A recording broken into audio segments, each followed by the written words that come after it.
What the hell? There's like a shack over there? Oh my gosh. Well, beautiful. This whole area is just so beautiful. Anyway.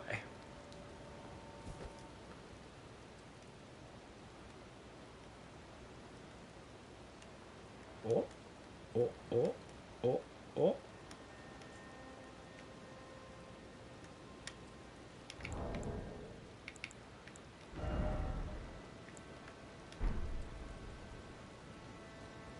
There we go.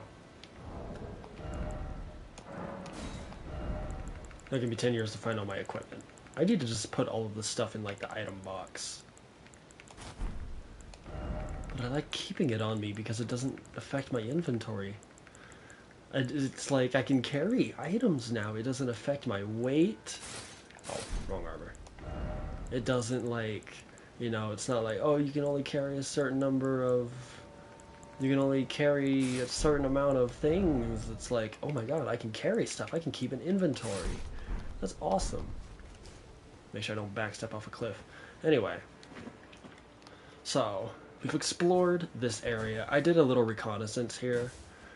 Like, for like 5 minutes, just kind of running around the area. Just to kind of give myself a brain refresher. A brain refresher? What the fuck?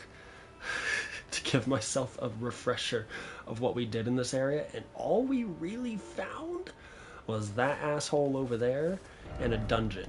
Where's the dungeon? This dungeon, the Lamenter's Jail. But other than that, this area doesn't really seem to lead anywhere, as far as I can see. I could be wrong. I could not have been as thorough as I thought I was. I feel like there is... We'll take a look. But we did find something. There's like a little item that we found. Ooh, what is this ghost flame bloom? Of a pair with another gravesite flower, the grave violet, all but incorporeal, it burns without so much as a sound. Beautiful. We found this weird, this thing. Whatever the hell this is. The gravekeeper's brain pan. Skull bone of an old gravekeeper, mainly found in hidden grave of Charo. The old gravekeepers are boatsmen and continue to summon the dead even after withering away. I forgot what the boatmen are called. They're the, we fought one earlier. We fought one all the way up here, but I can't remember what they're called. The,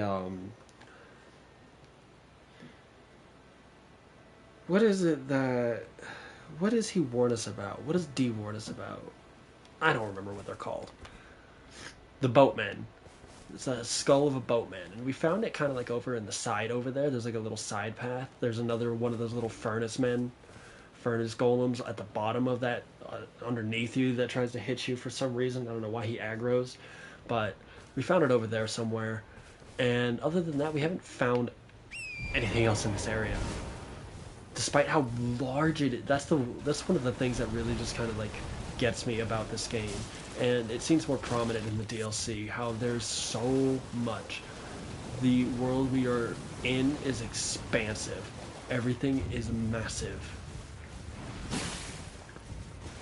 But to accommodate for that massiveness, to accommodate for the size of the map and the area that we're exploring, everything feels very... What's the word? There's a lot of empty space, a lot of negative space. Like, there's areas where you think there should be something, and there's just nothing. We've seen a lot of that in the base game, and it seems to have continued onward. I don't necessarily have a problem with that, but I would kind of like maybe some kind of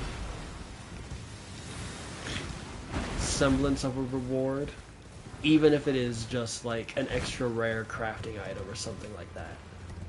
Just something to make it feel like going all the way out to this little corner was somewhat worth it. We're just coming over here to round out our little, like, reconnaissance. Oh? What's this? Ah, okay, okay.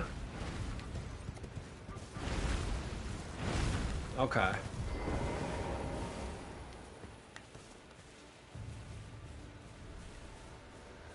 Didn't see that because I didn't get a chance to explore the area. Let's see. Nothing else like it. Okay. So I think we know what our path is. There's that whole blue field of flowers underneath us, and I think that's what we're going to explore next. I don't want to do this, but I'm going to do it. It wouldn't be an Elden Ring playthrough without the Taunter's tongue.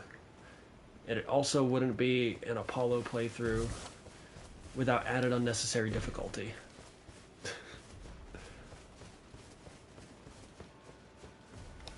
Let's just hope we can make it to the edge of this area without being noticed and before being invaded. We tried to get some invasions and they were pretty slow going, so we might get lucky. It's pretty early in the morning right now.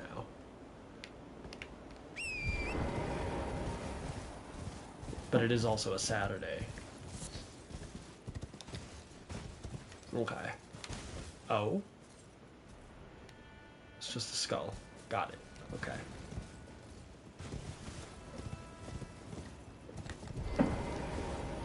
You don't see me. You don't see me.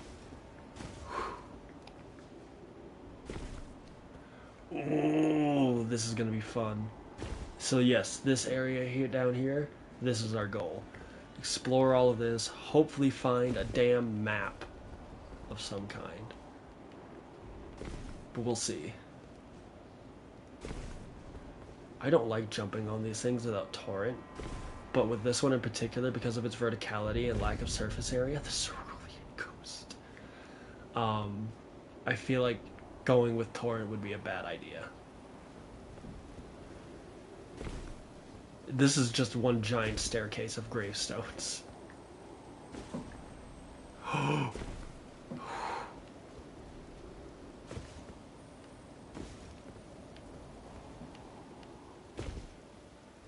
See, that I could use torrent for.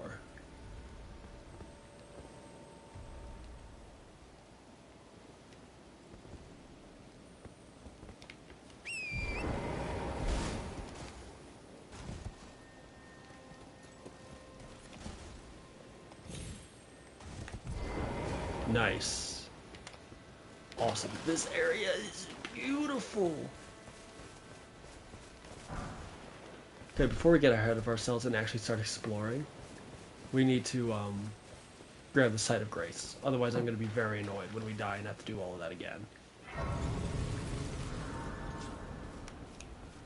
So we just finished with Charo's Hidden Grave.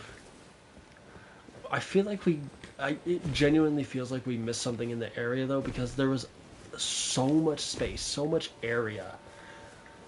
And we found a single dungeon in the whole place. We found 2 bosses, a furnace golem, and 1 dungeon in that whole area.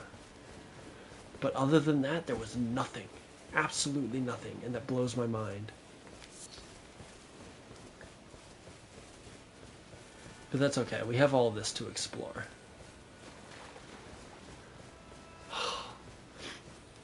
This game, in general, this entire game is just so gorgeous. I marvel at it every single time I load it up.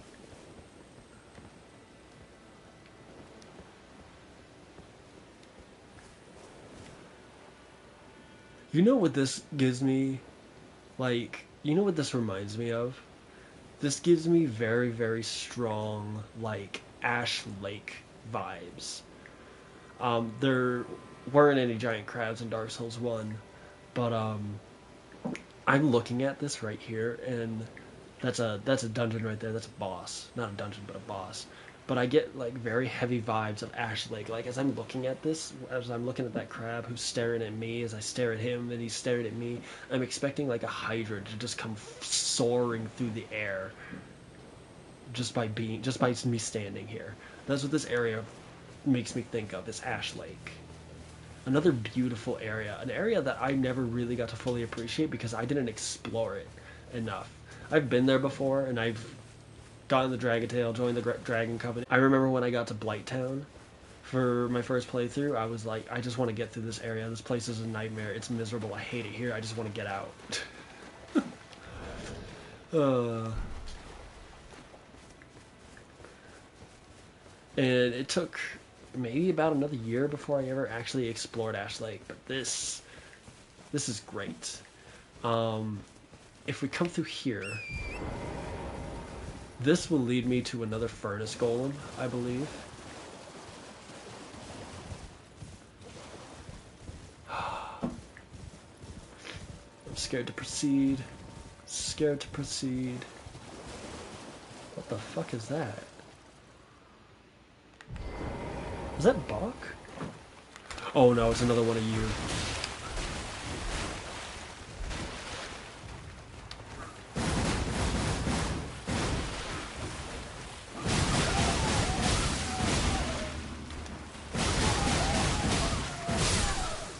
Nope. Ooh, he drops starlight shards? Is he a farmable enemy?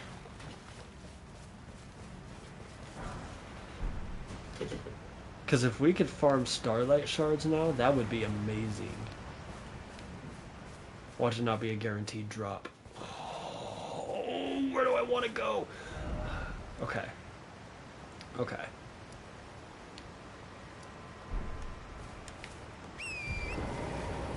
Okay. Before we get ahead of ourselves.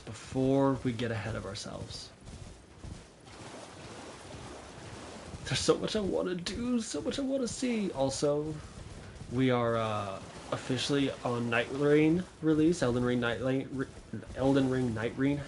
Oh my god, why can't I talk? Elden Ring Night Rain has officially released, and I'm not playing it. So sad.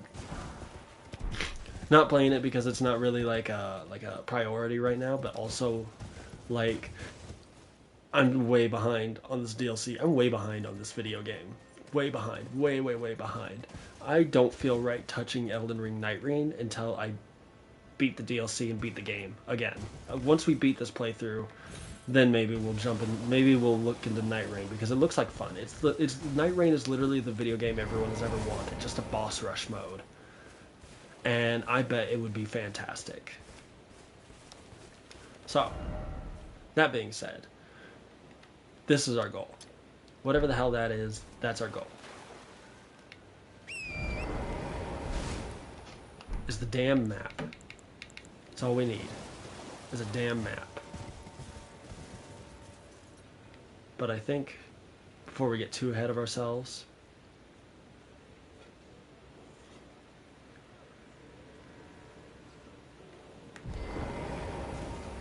we're going to step away for a second. Let's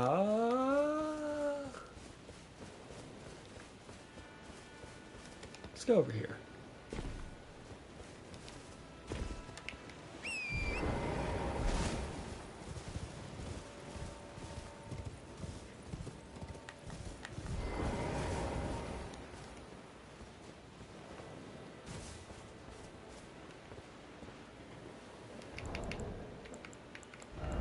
I went on a tangent, and I remember saying that I was going to go and feed Leroy, and I went on a tangent and completely spaced it out, and I can hear him making a bunch of noise, so I'm going to go grab him some food real quick.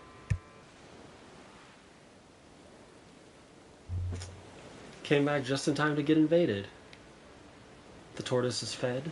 The dog is in jail because he's a naughty dog. And I'm actually going to just sit here and wait and see what this invader does if they even find me.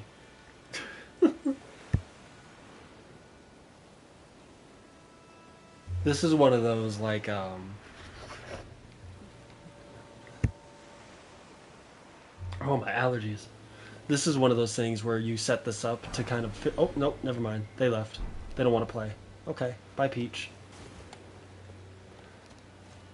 I was going to say that this is one of those things that you do to kind of, like, test what kind of people are out there for the day in the invasions. Some people like to have fun. Some people just can't give up an opportunity when it presents themselves. Okay. So our goal is the map. It is directly in front of me. That is death.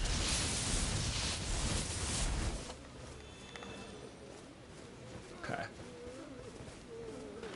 I'm just gonna borrow this. I'm gonna borrow your string. Look at that. That is a great. That is a headstone made up of headstones. Are they mourning each other's deaths? Are they mourning their own deaths? Or are they mourning the deaths of those they've lost? Oh! I think so. Oh, come on. There's one of these things here. No. God, he aggroed so quick.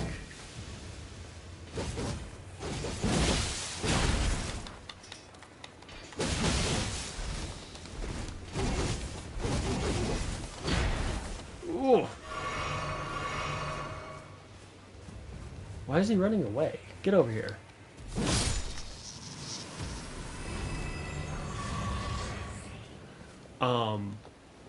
I think one of my favorite things about Elden Ring is that it's color.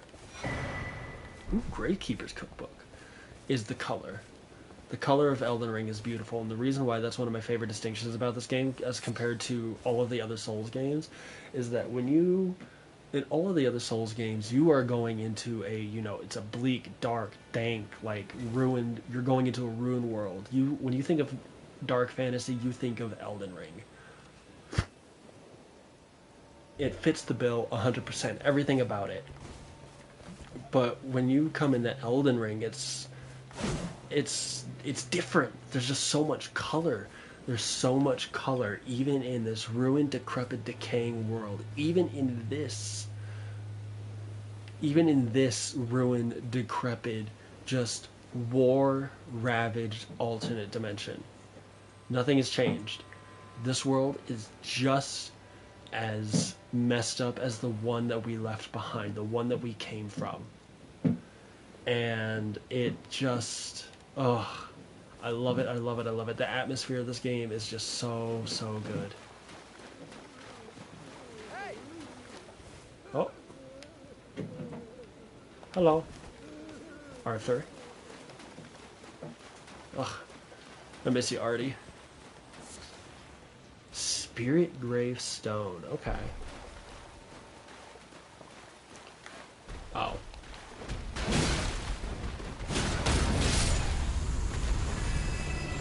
Okay.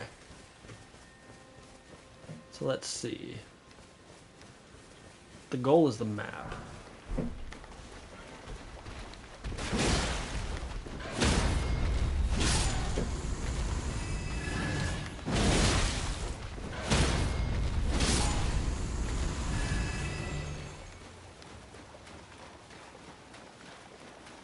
We have an invader. We have two invaders around, so I'm going to get rid of this thing.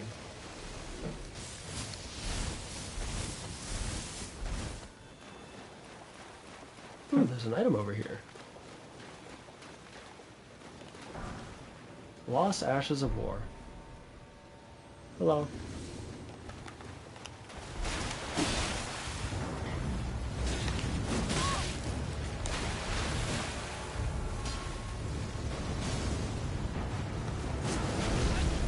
Oh my god, Blue.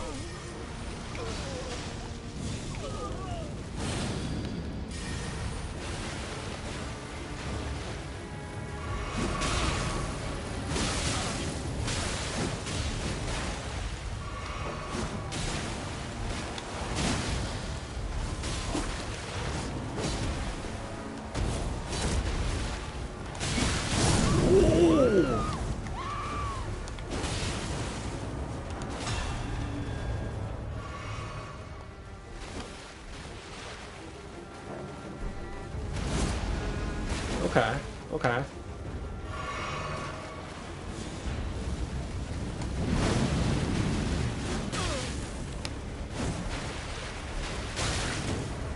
Ooh.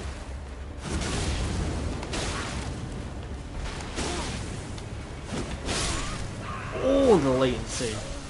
Oh, he's dead. I win.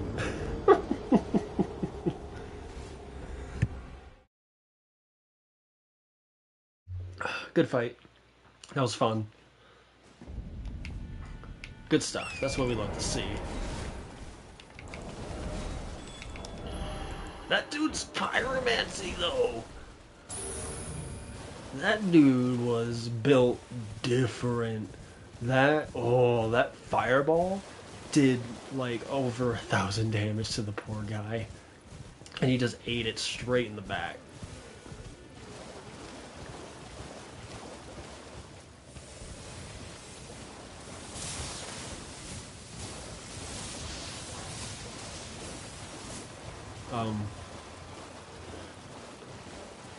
Hello? Bloodstain? Thank you.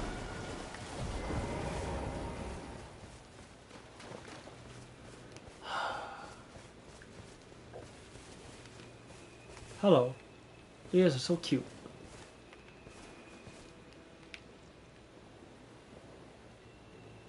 Hello. Okay. We're almost there. Almost there. And of course there's another one of these things.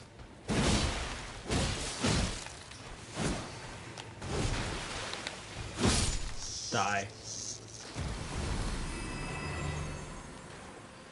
Oh, I want to explore, but we need to focus on the map. Focus on the map.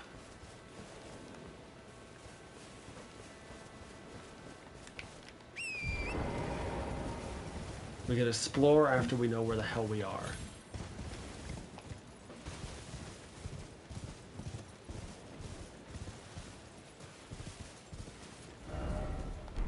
We're almost there.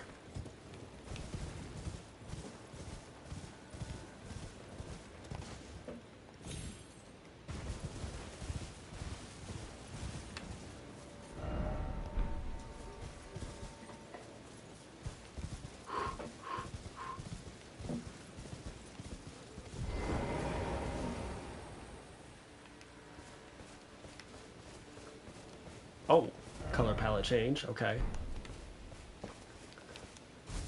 Where is it? Where is it? Was it? I thought someone was throwing rocks at me for a second. Is it over there?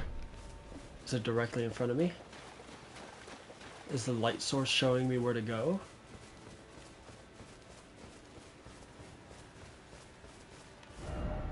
Watch it be above me. Oh my god, there it is.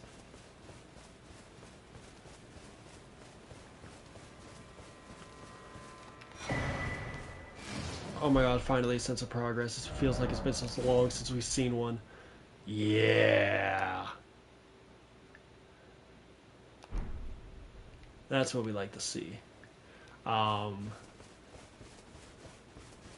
Oh no, not Atticus again. Let's see. So, now what do we do? What do we do? We go back. That's what we do, is we go back. We go back and start over again. We beelined it to this map we haven't properly explored.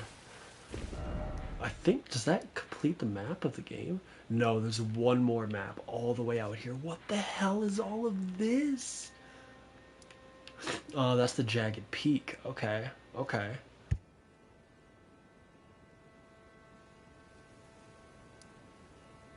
Okay. Okay. We'll study this map later. Now we need to go back and, like, get our bearings and pick a direction.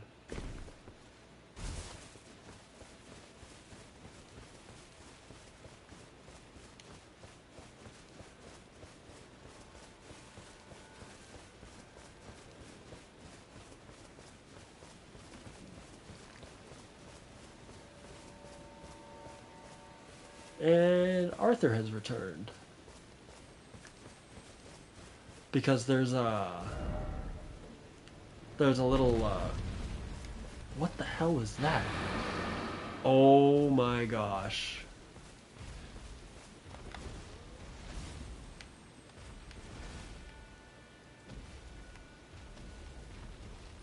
Screw it. Not part of the agenda, but we'll take it.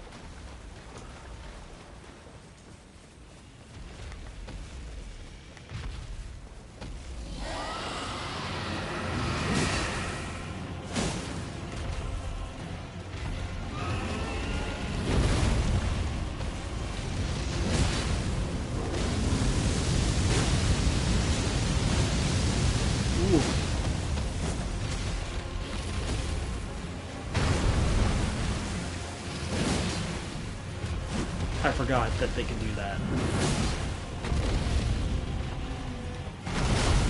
Ooh. Comes out quicker than I thought.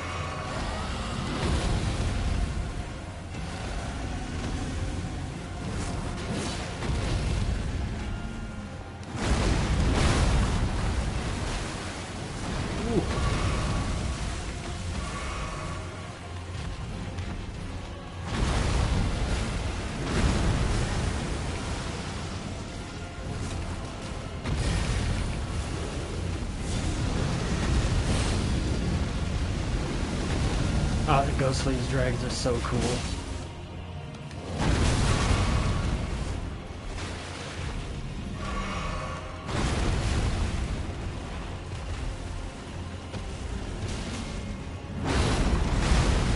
Oh, I can't believe you could block that. Ooh.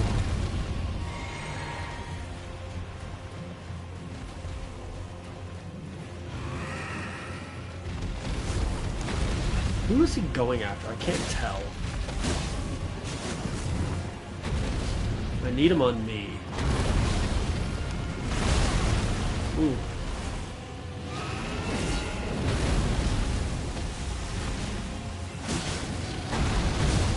Oh, is that gonna kill me? I gotta be careful. I forgot my physic is already gone.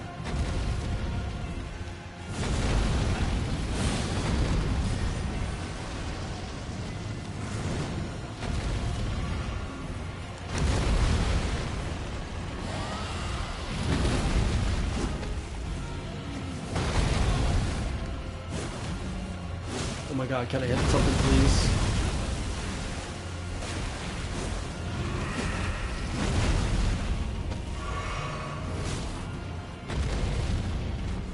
I don't know what the invader's doing. He's missing out on an opportunity of a lifetime here.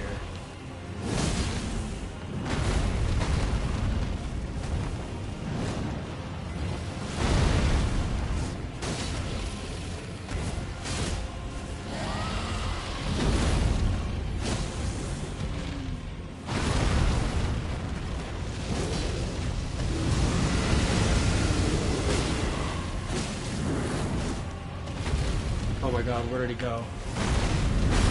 Ooh, down him. Oh.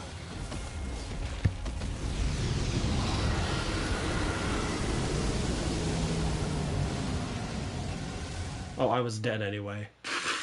That's so funny. Okay. Back to square one.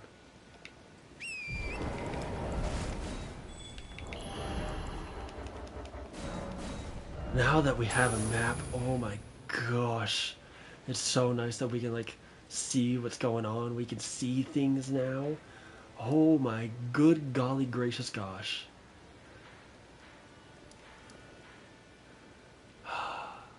Let's see. Where do I want to go? Okay, that's later. This is where we were. There's a side path over here. We're going to take this because this is where we initially went. And we didn't really go much further than that because we decided to deviate and go and find the map. Oh, oh, oh, oh. Hold on.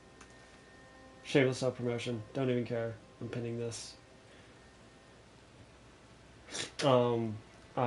Mostly because I have been uploading my Demon Souls playthrough, which I played here on stream when I first got my PlayStation 5, which was, I don't remember how many years ago.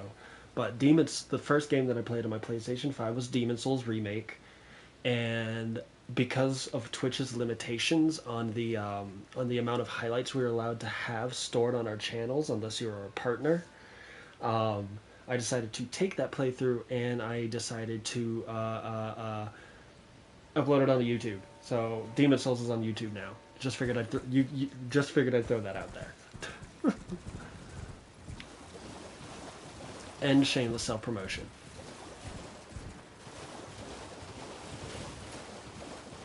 Oh my god. Is he farmable? Look at all these blood stains. How did this guy die?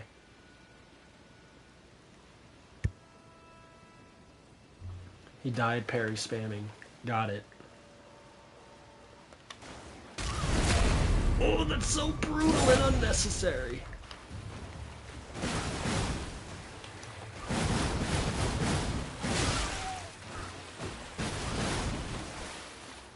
We're just dancing around each other.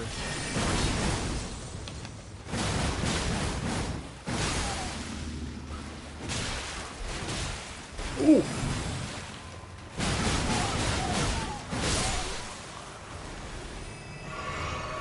Oh, that's a shame. That would have been nice. Let's see. Was that winged insignia that went off? Oh no, I did get bleed on that. Let's see what's over here.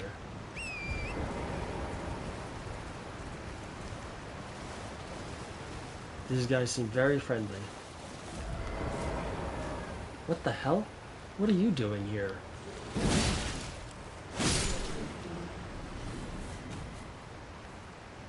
Why are they just standing like this?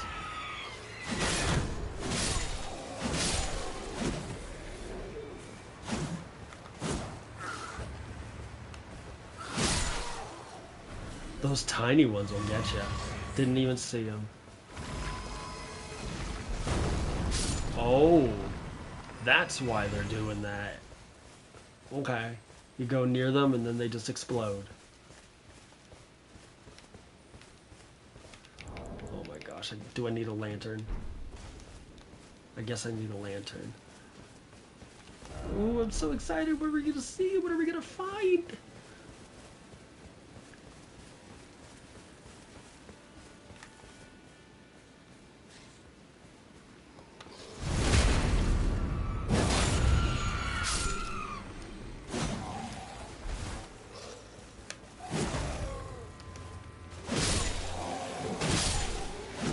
With these little, like, spirit worms, like, standing like this, and the fact that they explode, you know what they remind me of? The stone snakes in the base game, and this area in particular reminds me of that run through that gauntlet where you go to find the Great Jar arena. You get the Great Jar Arsenal Talisman, you get access to the Kaled Arena. That's what it reminds me of. Oh shit!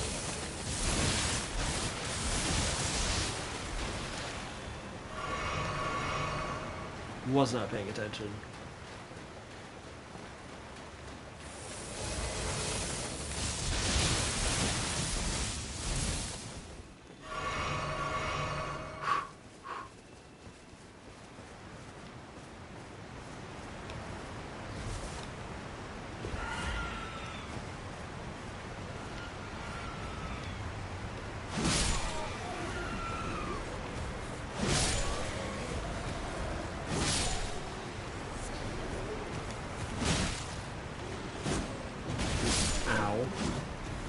A lot of demi-humans in this little area. Oh, look at him taking a bath. Oh, he's got like hair and horns on him too.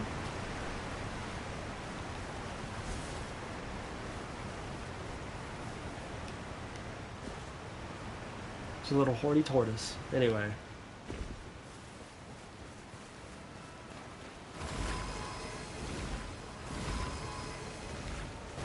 Oh, nope, got evaded. That's okay.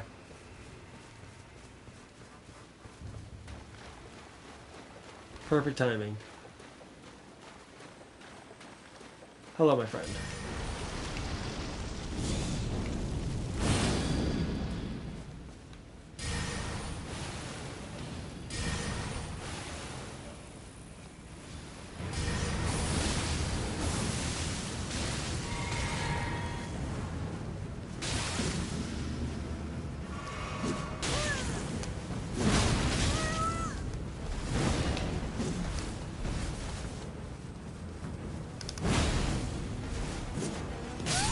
Ooh, ballsy, I like it.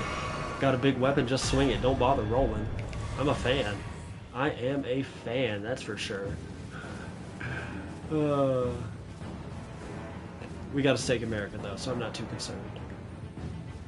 Summoning pool? Who is this? Okay, that's just a player. Ooh, we've got some fun stuff going on over here. Okay.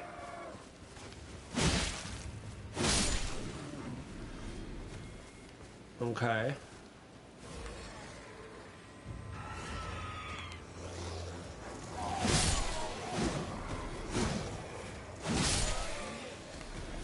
We got a nice little army over here. A lot of demi-humans.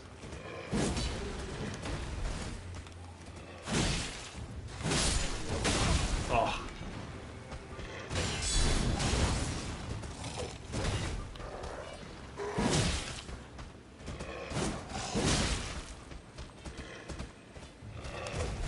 He does a lot of damage, actually. I don't know how I feel about that.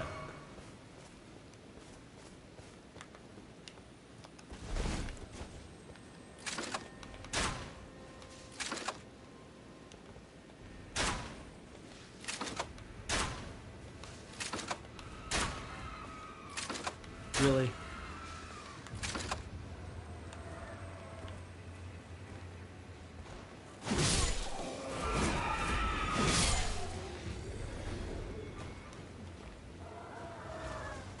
Oh, she's aggro.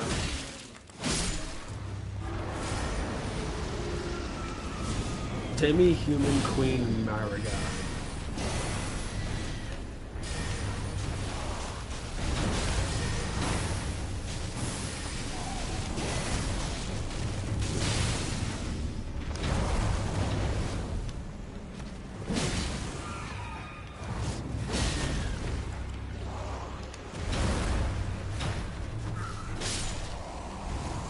Okay.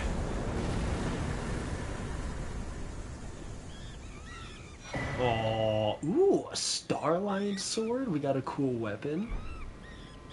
Okay. Might as well check that out.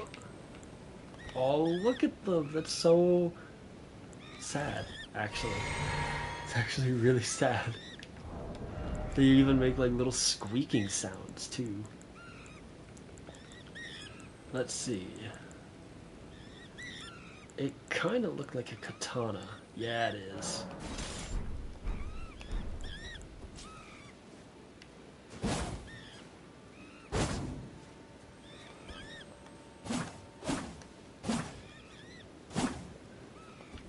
Okay, okay. Onzi's line of stars. Oh, okay. So this is the,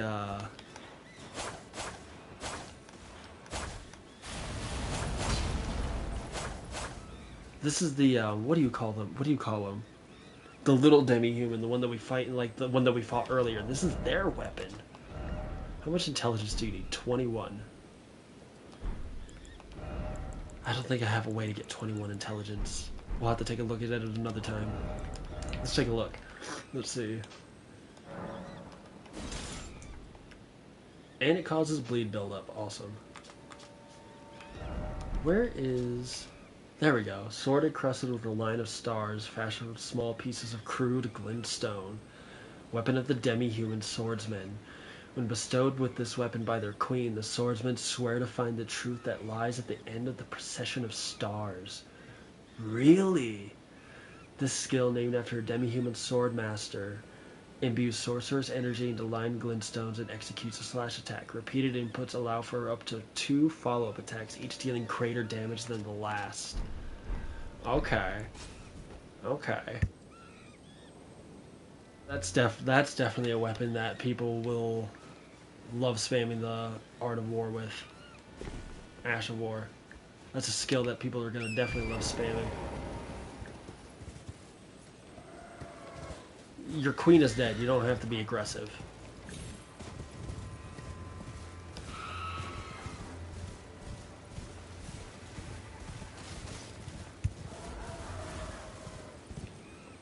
So does this lead anywhere else?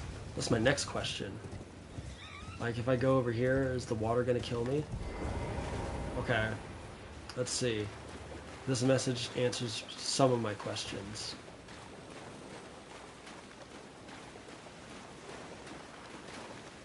Up to there.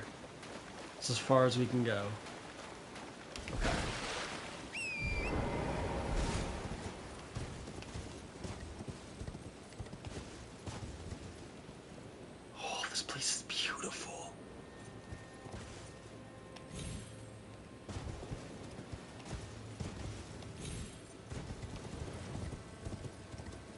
Ooh, what's up here? This is rare. Great Grave Glovewort.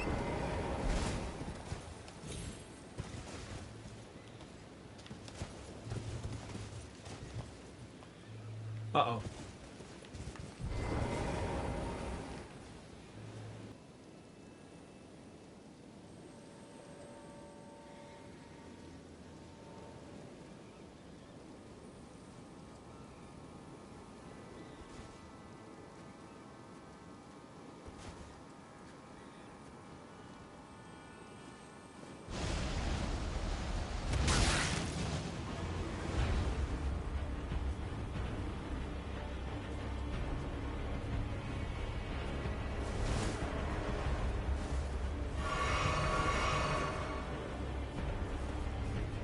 Why would you go get some water? That is so rude of you.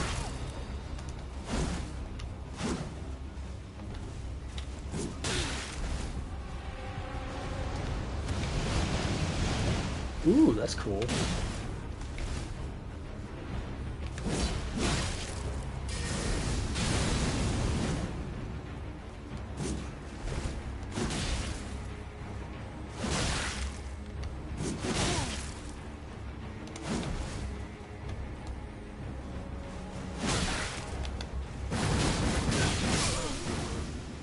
Oh, the clutch. How much health do I have left? 36.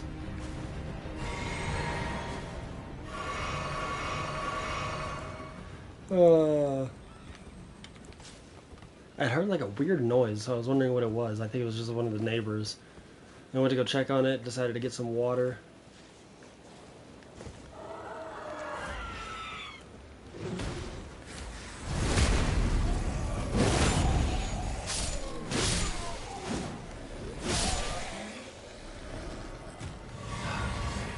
I miss Balk. He was one of the good ones. Okay, so all we found over here was just demi-human queen boss. If you could call that a boss. She kind of died rather unfortunately quickly. Oh, but wait, okay, no. This is just where we came from, okay.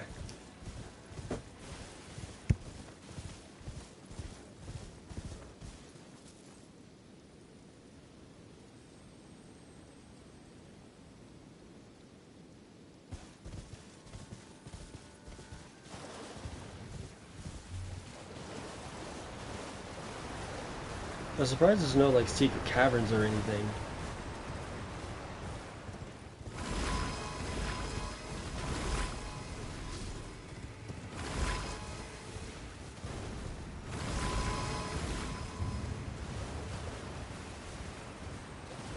So now, what's over here?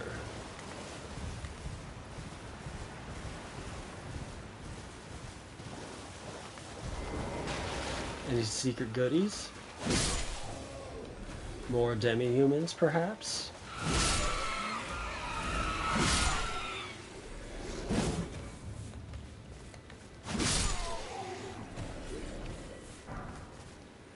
A polterstone. Okay. We need to actually, like... And I've just found something called the Spirit Sword. Okay, so what is this? At the items that we grab. We don't do it enough. I kind of want to make it through to the end of the DLC, or at least, like, up towards the end before we do it. Let's see...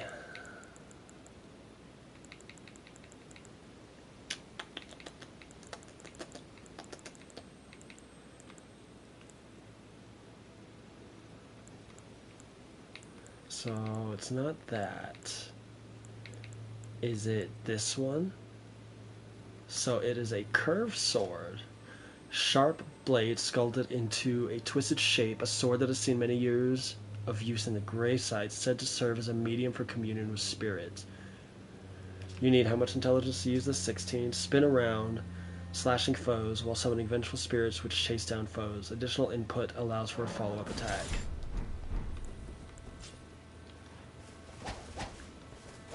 So it's sword dance. Okay, we found a spear that does the same thing. Okay.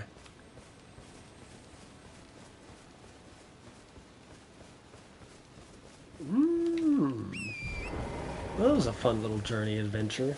Journey adventure, what the fuck is wrong with me? Oh my gosh. Okay. Now we can explore a little more properly. Even though we're on the brink of death. Oh no, we're fine. We have more Estus than I thought we did.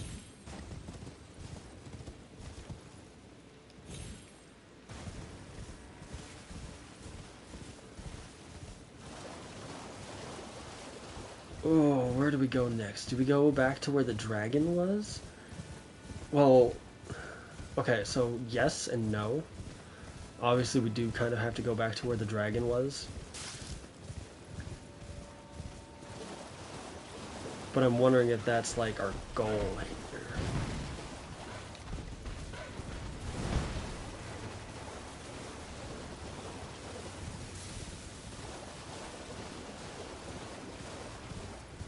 Anything down here? Any fun goodies? No? Just fun little cuties? Okay.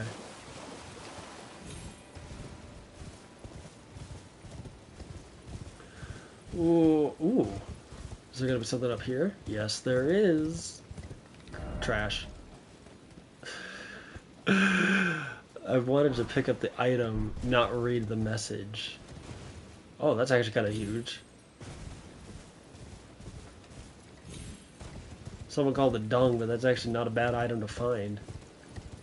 If you use spirit ashes. Yeah. That's pretty huge, actually.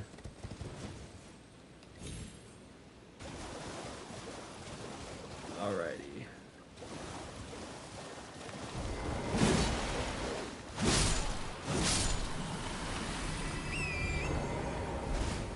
They were going to be aggressive to begin with. I feel no remorse.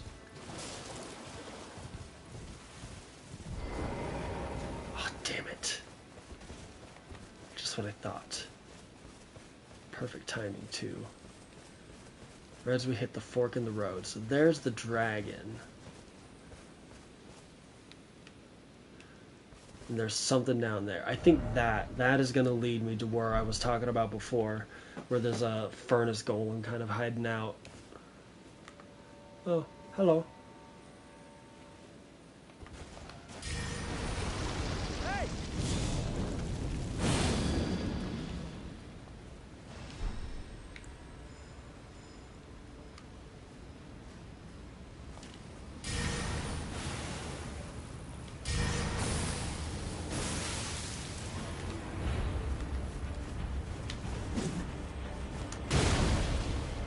Okay. We are definitely not winning this fight.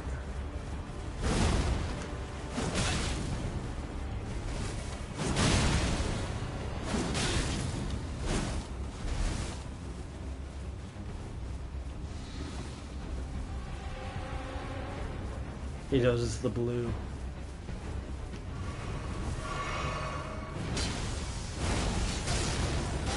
And the blue is dead.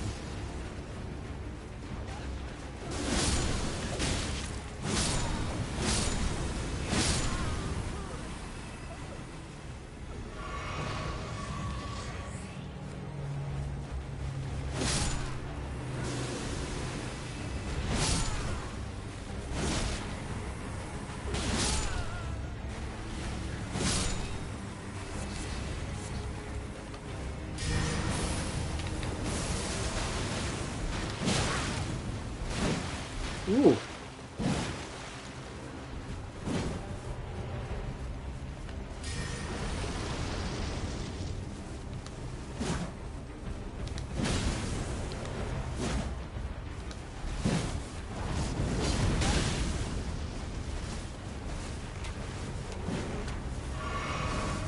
What is he doing?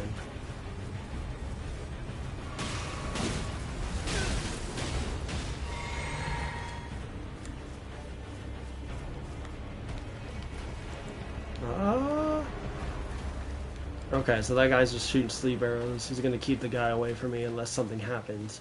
Which we do have the dragon here, and he's probably gonna wait until we aggro the dragon before he starts to engage again because there's a guy cheesing with a sleep bow.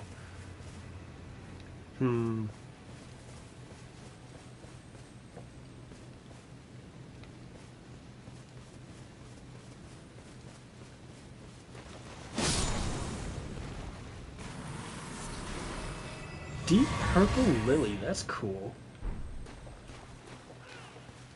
Do we go and gain? Ooh. Oh, no we don't, because there's a sign of grace up here. Awesome. Fantastic.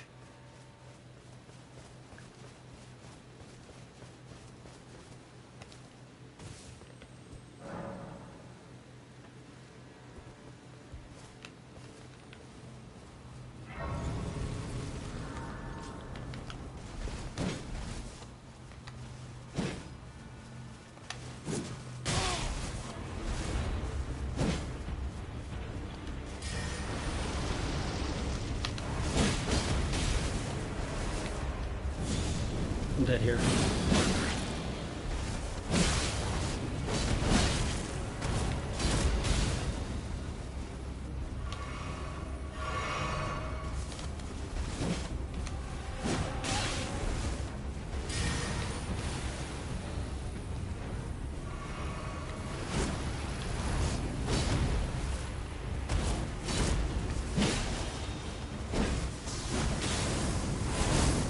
You're lucky I had no stamina.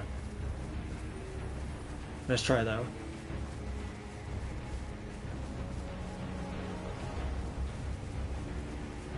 Come on. Come on.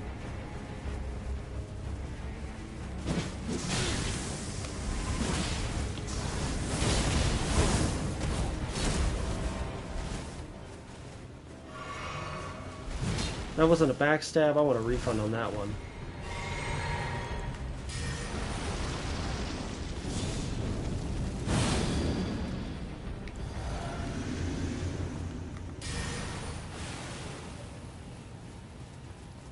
Did he dip out? What is he doing? Oh, he's changing his inventory.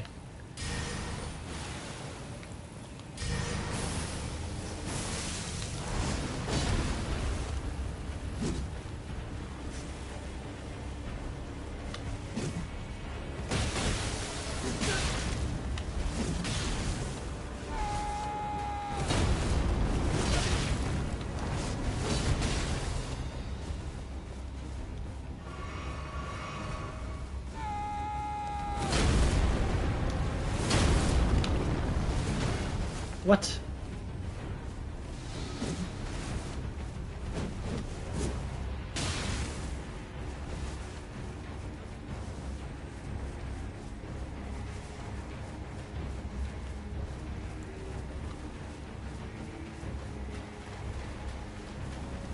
He's trying his hardest.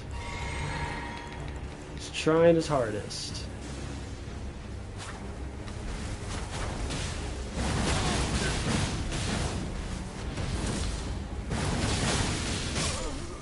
And he's dead.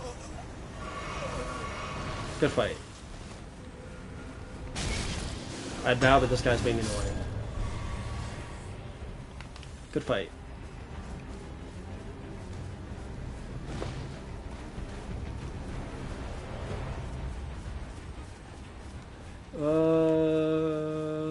Do we sit at the Grace before we take on this dragon? I think we should.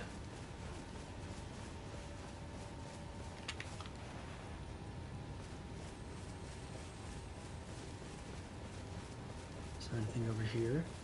Is this something? It is not. Okay. We're gonna go sit at that Grace because we just lost our buff.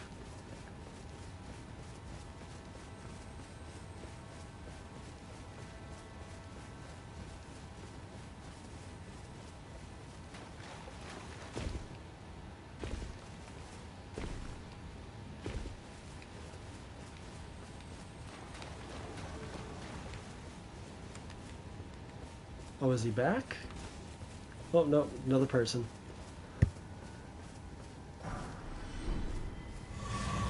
And he just leaves? Okay, that's fine, I guess.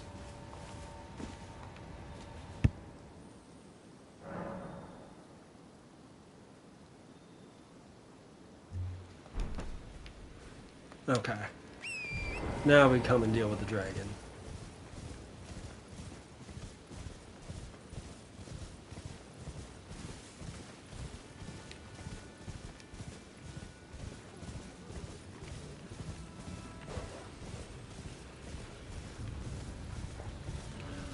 Oh boy.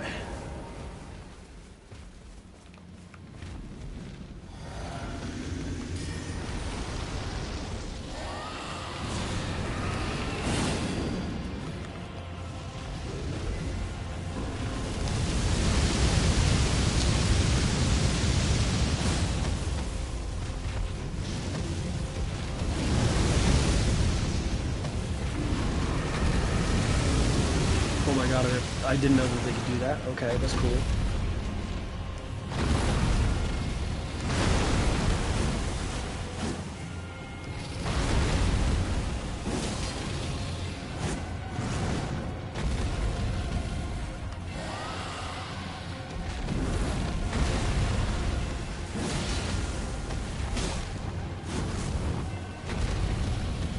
God, these dragons are so cool.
Ooh.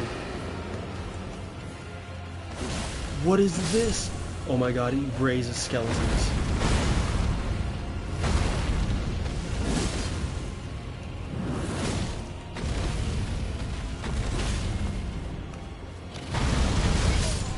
Oh my gosh.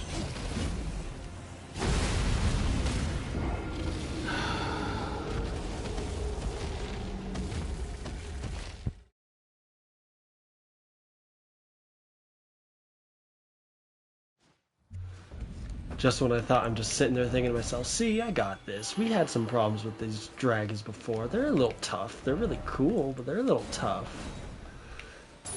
Not too bad, not too difficult. Just as I was like getting in the groove of it, like, yeah, I got this fight. This fight's gonna be a piece of cake. What does he do? He summons ads. Damn you, FromSoft. Damn you, Miyazaki.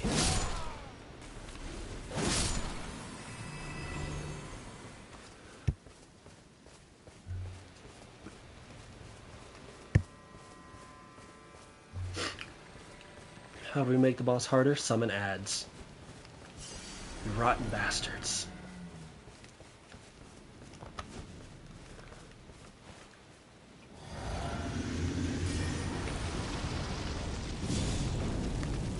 Hey buddy, I'm right here.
Where do you think you're going? You're not getting us anywhere.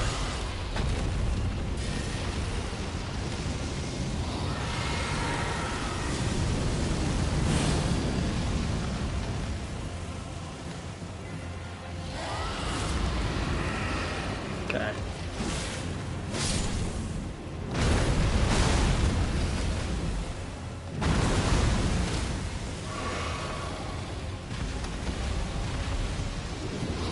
If I can get him to kill all the skeletons, I'll be fine.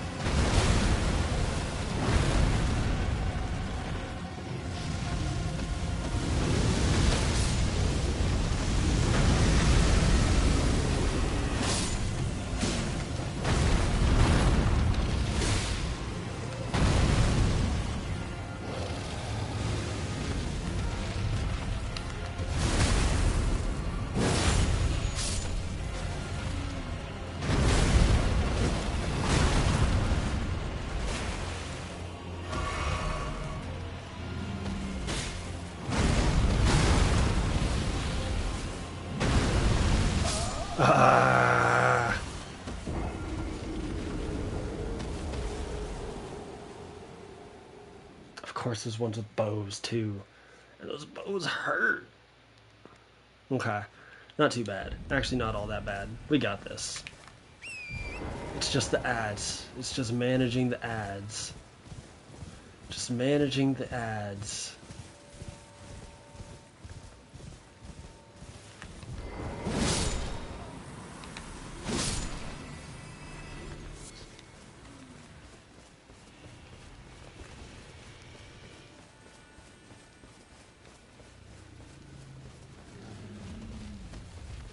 God, he looks so cool.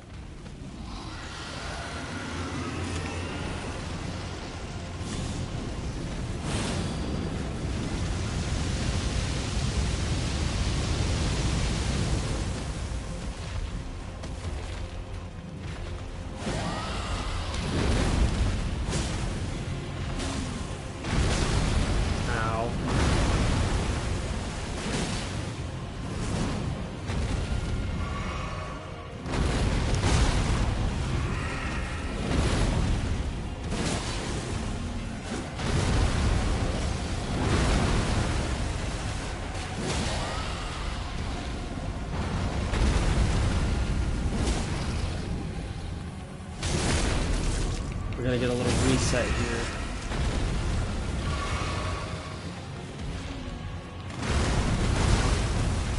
Ooh.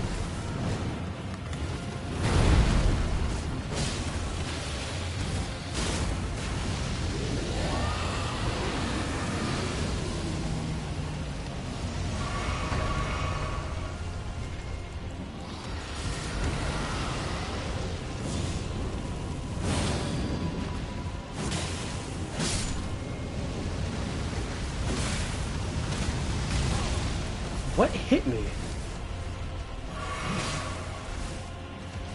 Okay.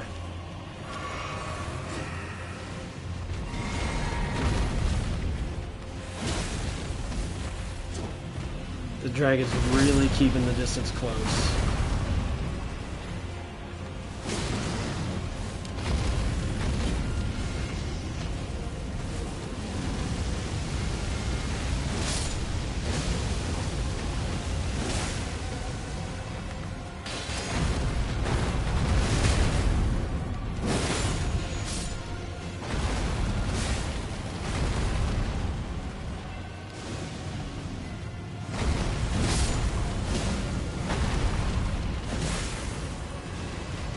Oh my god, he's just spamming.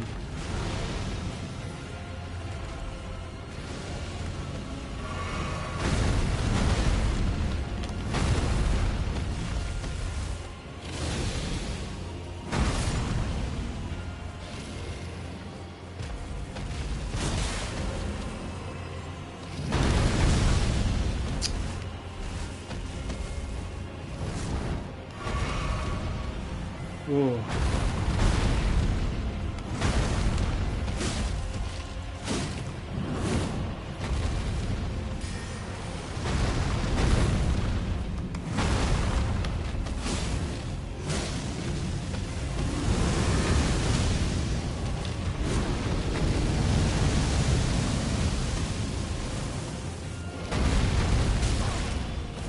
Ah.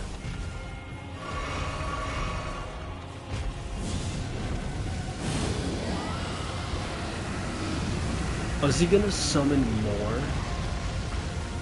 You better not.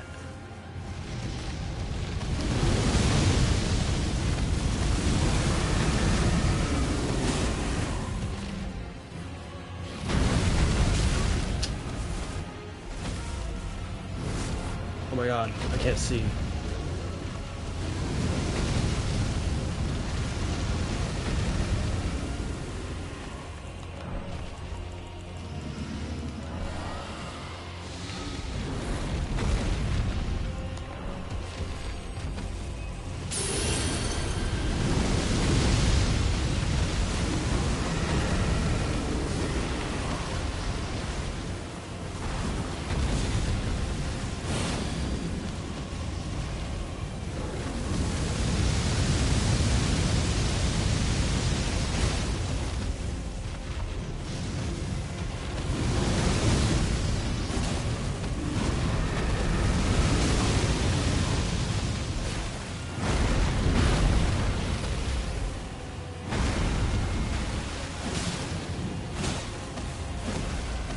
There's a guy with an arrow behind me.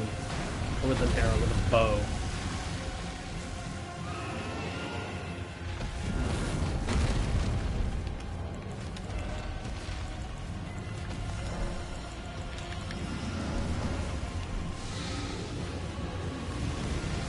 Ooh.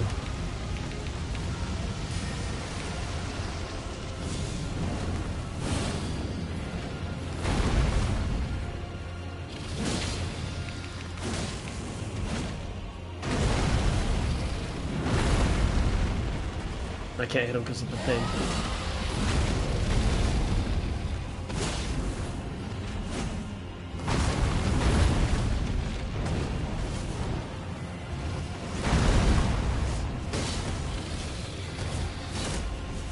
It was a miss.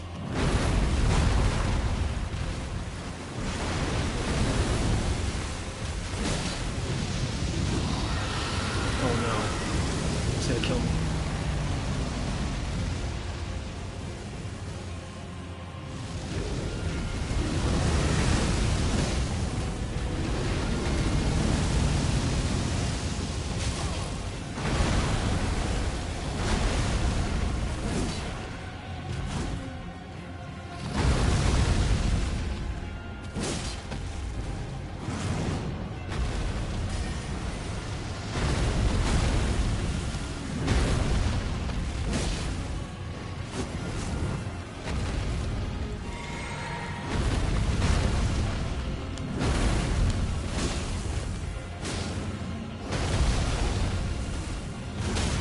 Done. It's over. Oh. Good fight.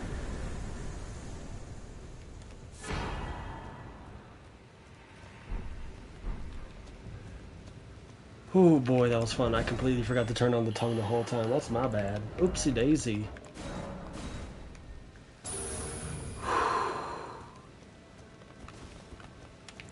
Fun boss.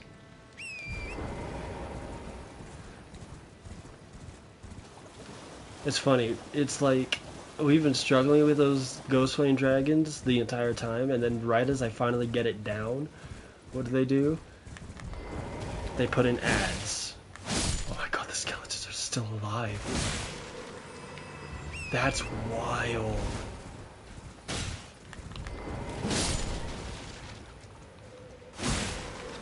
They just gave up mid-fight. That's so funny.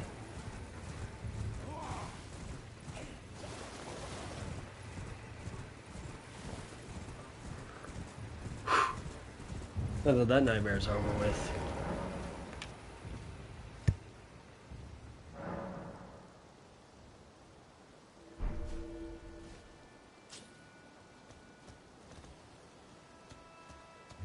For a second there, I thought I saw an arrow in my crotch. Right in the gooch. Let's see what's over here. Yep, okay, so this is what I thought it was. There's another furnace golem here. I think, I don't know what I want to do with these furnace golems. I want to kill them all, but they don't seem very easy to kill. In fact, it feels very, very time consuming, and it bothers the shit out of me. It bothers the shit out of me how time consuming these things are. And one mess up and it's just over.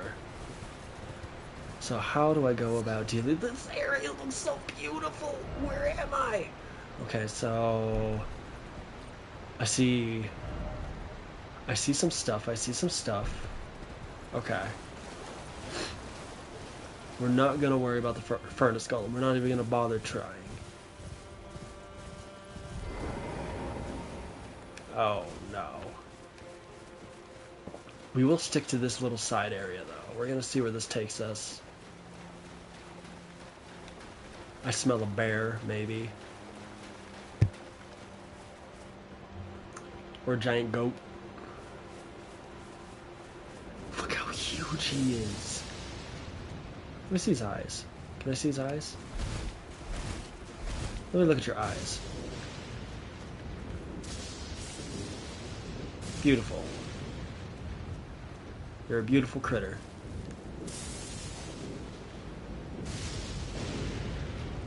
What the hell was that? Okay, stay out of the water. Got it.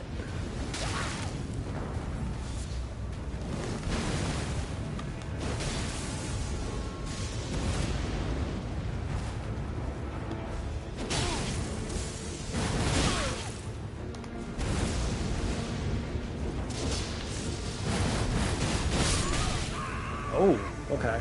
Good show.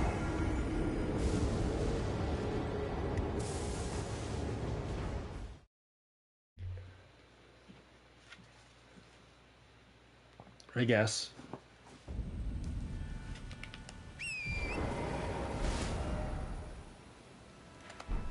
Oh, okay. I was like, why did it take me all the way back here?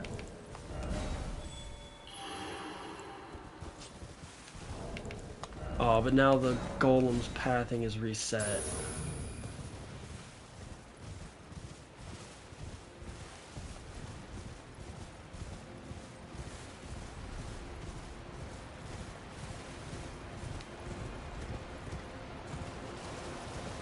Okay.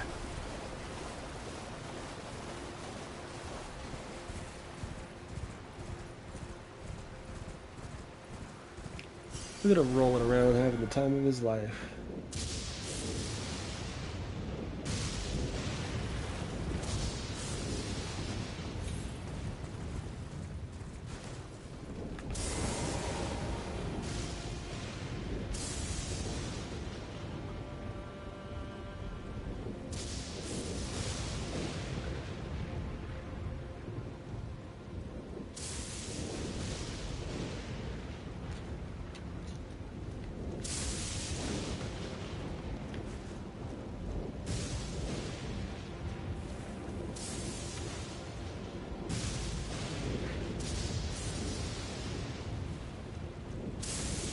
Look at that guy. He's just having a ball.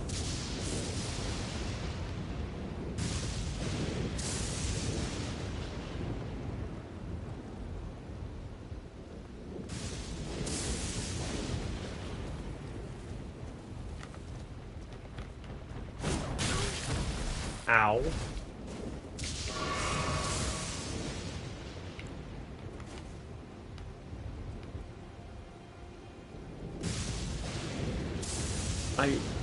He's just so unique. Oh, there's an item all the way out there.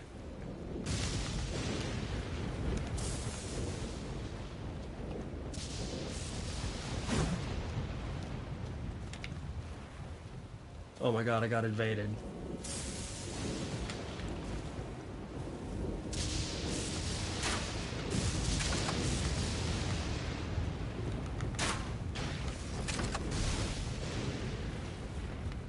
Oh, he doesn't stop.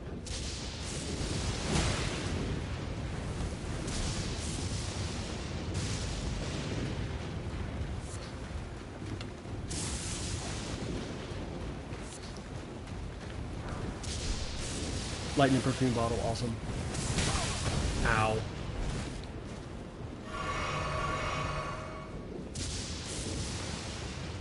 Okay.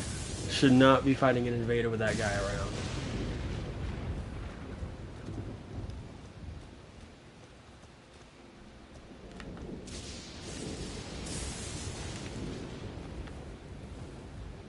see me. He doesn't know where I am.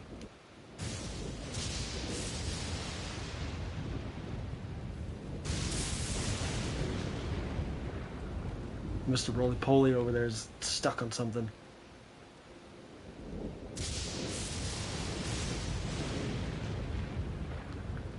Just gotta be sneaky.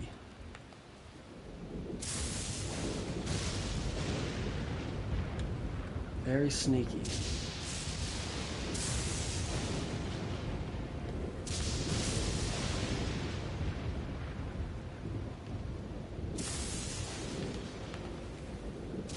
Surely he didn't see me.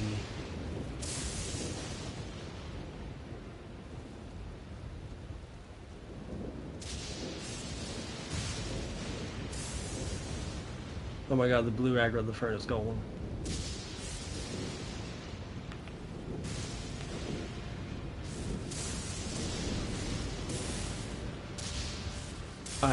Blue? I'm serious.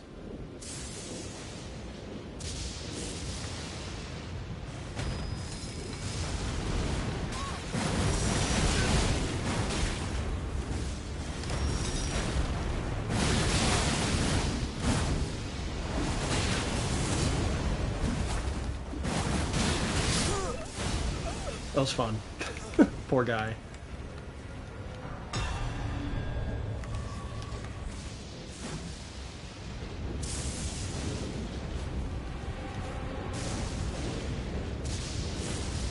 What the fuck?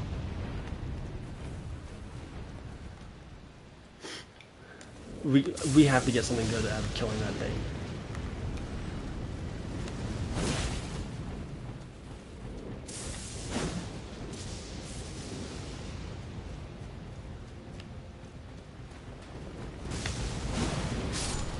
Got it. She all of that for nothing. That's funny. And the blue ruined my exploration. Actually. Damn it. Okay. His pathing looks reset.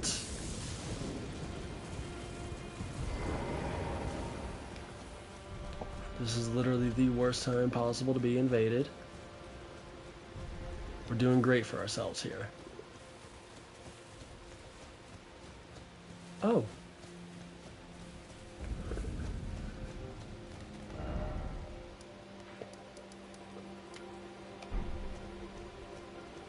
Hello.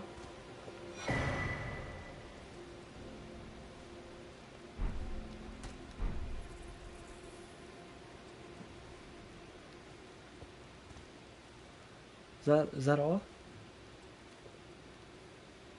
Okay. Why? Who? Oh my gosh. Hello. Okay.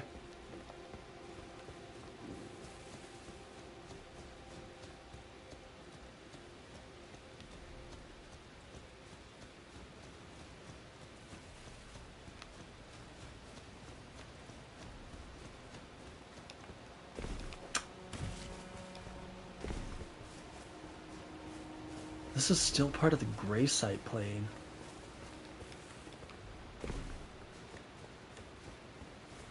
But where? Where are we? We are right underneath the Church of Consolation. Wasn't there another church that we were supposed to try to find too?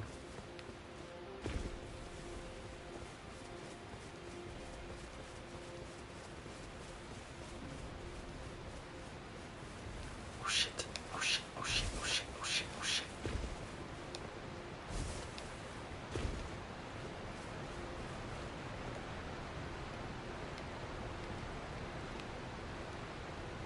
Okay, all of this is really cool, but I don't want to deal with that furnace golem.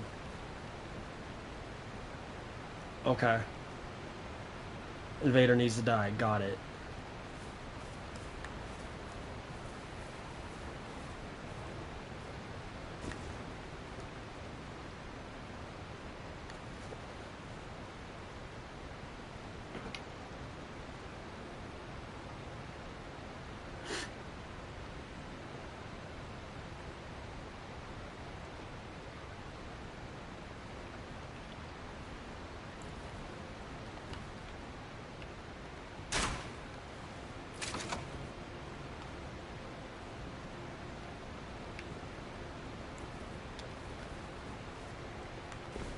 Hello.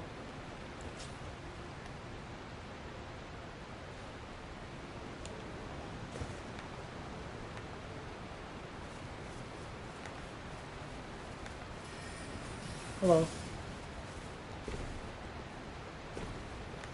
Okay.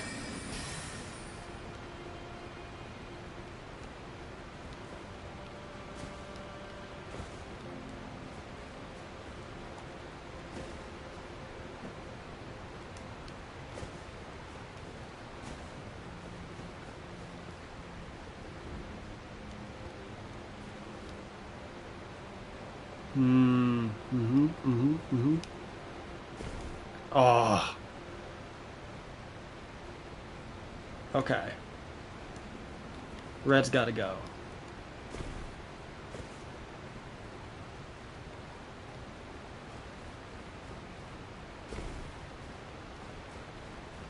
Ooh, that was a lot of damage there, my friend.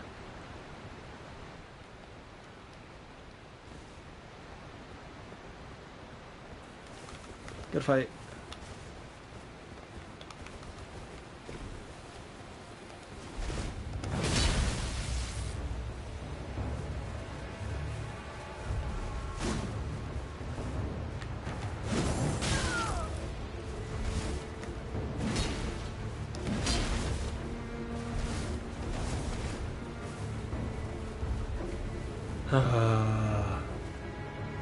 Can we just fight up here, please?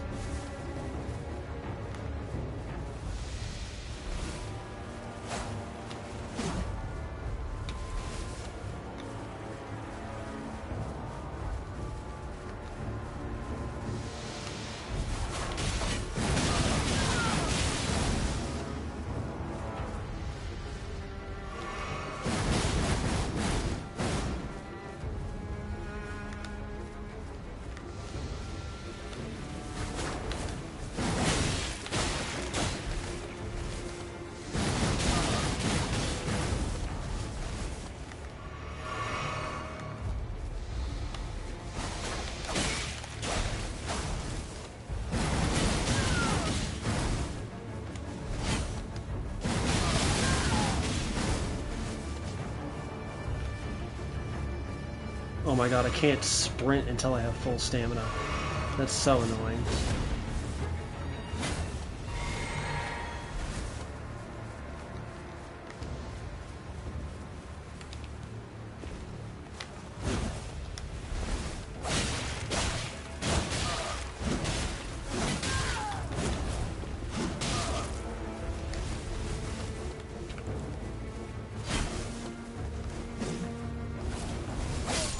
Ooh, good hit.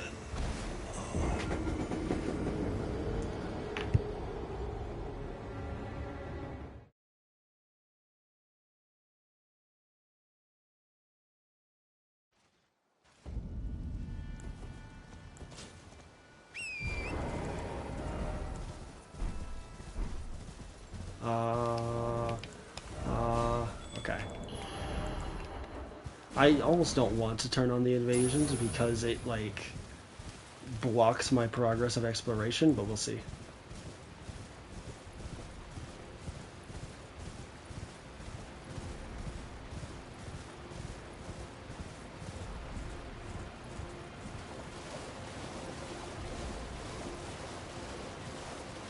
And he's just right back to rolling around, having a blast, having a ball.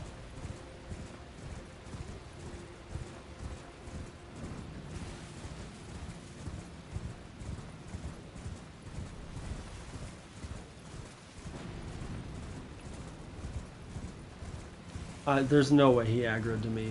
All the way over here. I want a refund.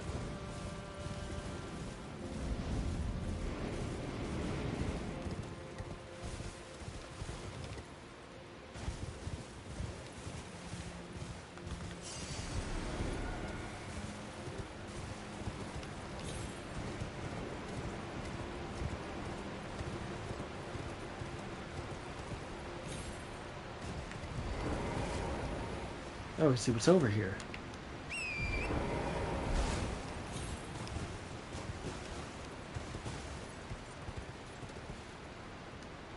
Nothing, nothing, nothing. Is there gonna be anything under the waterfall though? Ow. I'm sorry, Torrent. There's no way there's nothing here.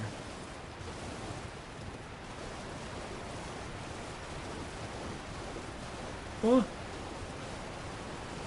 I guess there's nothing here. That's actually kind of impressive. That don't feel right though. That don't feel right.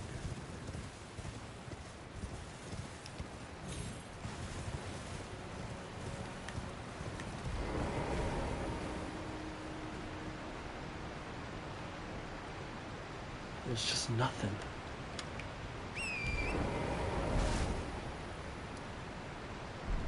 Church of Consolation's right above us. But other than that, there's nothing here? Really? It's not disappointment, it's more astonishment because there's all of this area and the only thing that's here is the furnace golems, some goats, and that's it. I mean, this is a nice, cool little like extension of the plain sight grave, but there was nothing here. Oh my god, did I get invaded?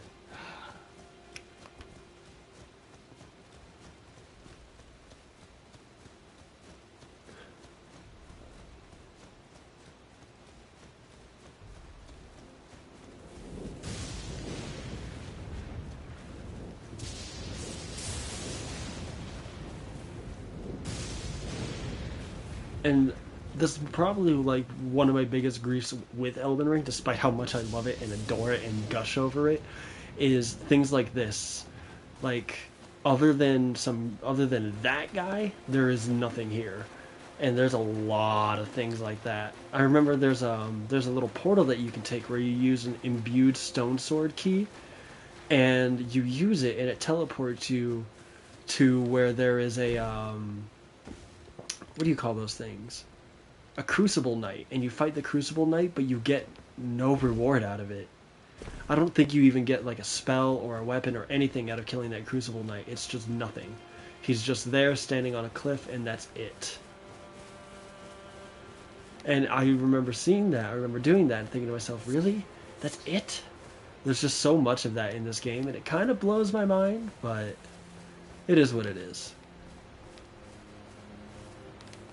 Oh, hello. Are we gonna see our friend? Hello. Sir Gareth.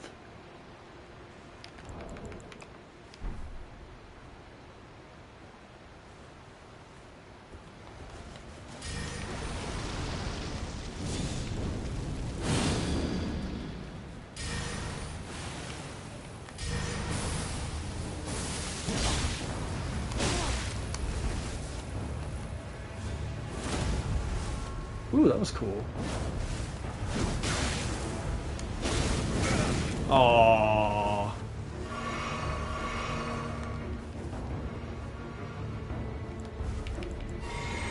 You're dead, Blue.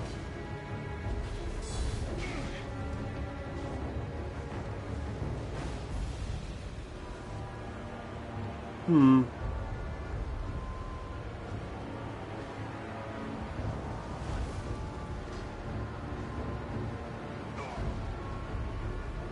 Like, Blue might actually have something going on for him here.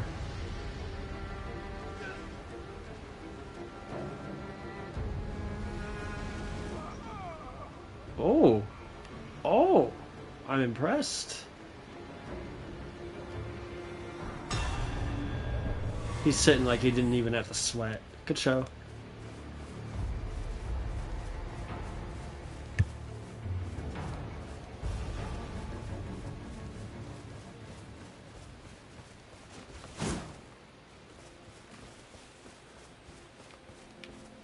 So let's see. We did that. That kind of led us to nowhere. We did that. That also led us to nowhere. So we still have all of this and whatever this island is. Let's go towards that island.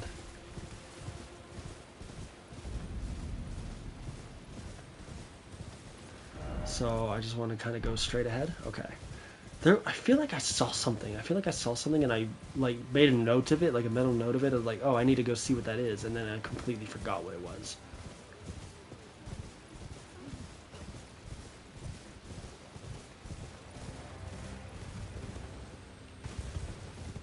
That looks like something. That looks like something. I wonder what it is.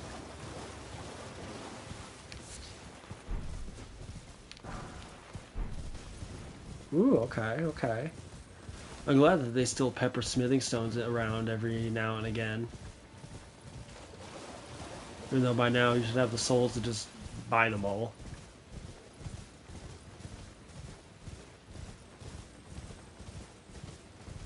See? This absolutely 1000% looks like something. What if it's just a dam? But it's nothing. What else do we got? If I go straight ahead, that'll lead me to where I want to go. If I go this way, that'll also lead me to where I want to go. What's up here?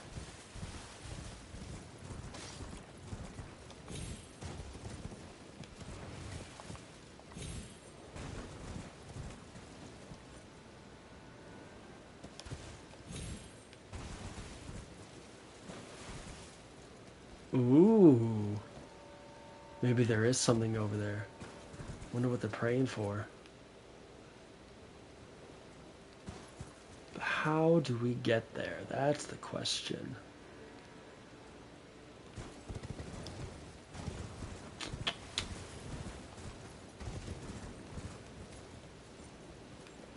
Water's death. I know that for a fact. Oh? Can I make that with torrent? Don't you dare.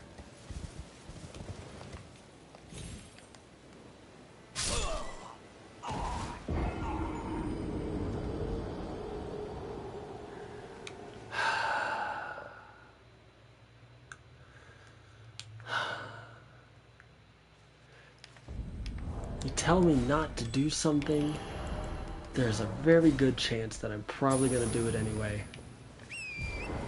And it'll purely be because of spite. I even thought of testing it too. It's like, oh, let's test it. Let's see how high Torrent can jump. What the fuck was that? Oh. I was like, I'm sure Torrent can make that. No. I was dead wrong. Pun intended.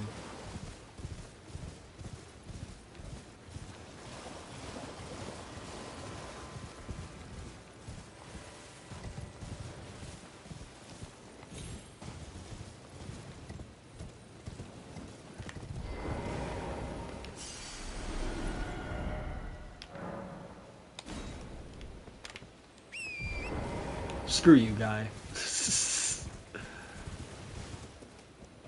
Yeah, let's go this way. This looks like progress. This game is so beautiful. Here's our map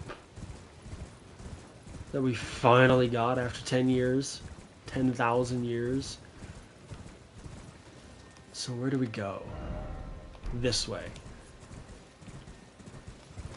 Okay. Oh my gosh.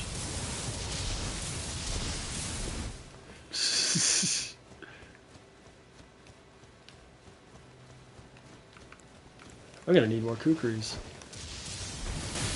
Ow.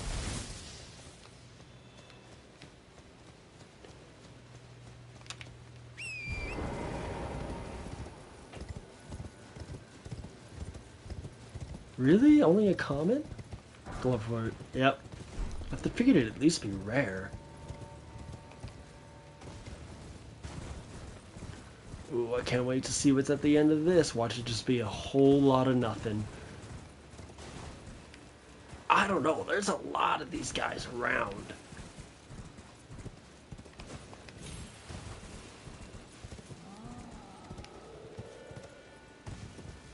A giant?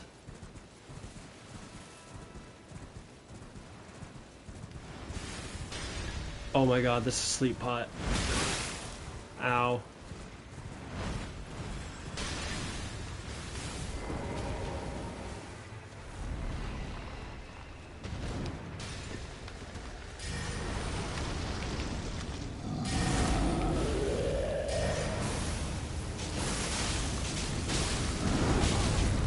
my god, I haven't fought one of these things in forever.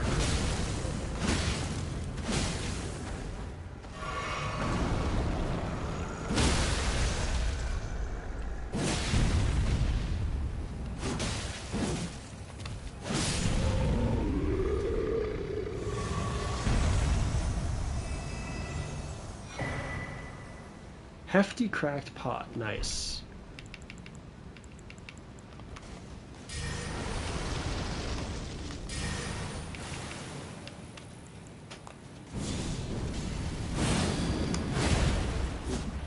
Don't panic roll.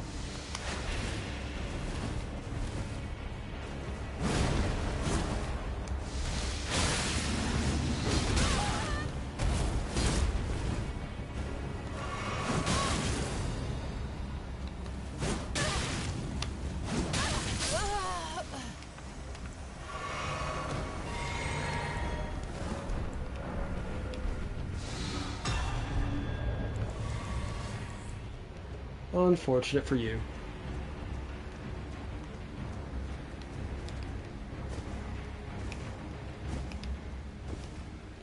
Oh, deep purple lily. So, we just found a giant throwing a bunch of giant sleep pots at us. I'm sorry, but that like... if we don't find anything about Saint Trina in this DLC, I'm gonna be upset. How is that not an item I can pick? Or at least in this little area.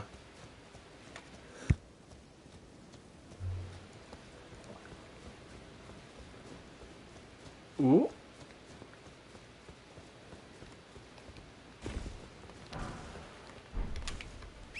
That's annoying.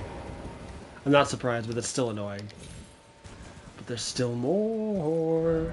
There's still so much more. What monstrosity are we gonna face on this hill?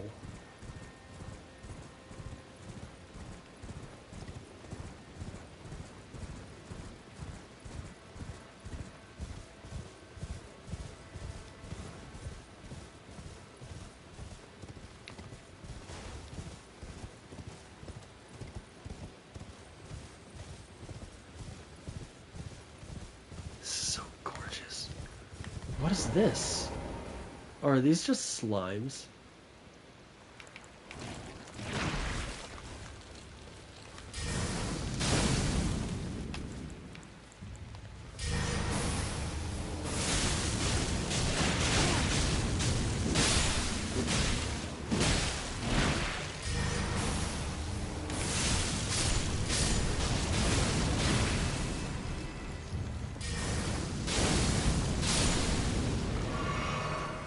Ooh, what do they drop? Glass shard. Okay, useless.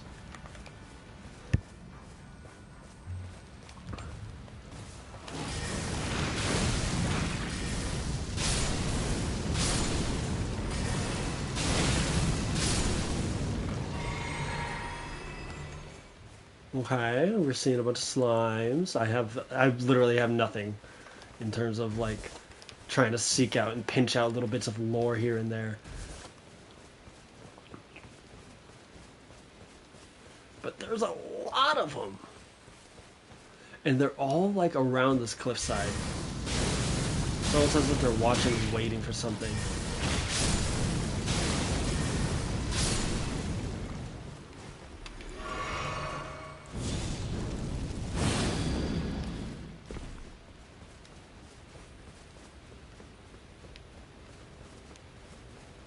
It's like they're gathering around for something.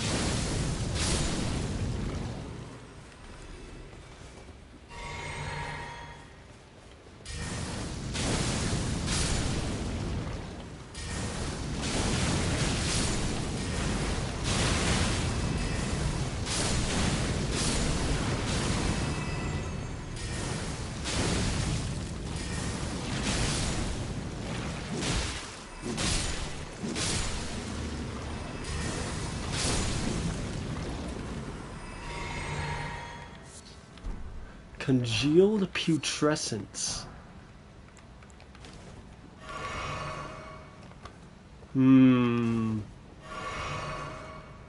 Is that a way down? That looks like a way down.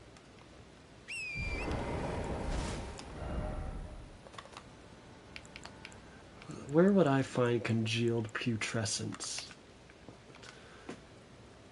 Found underground in the land to where stone coffins drift. Bruise-colored putrescence that oozes from stone coffins, congealed into a large viscous lump. Found underground in the land to where stone coffins drift. Putrescence is what remains of the impure lives kept within the stone coffins. Ew, so it's basically just congealed corpses? Got it.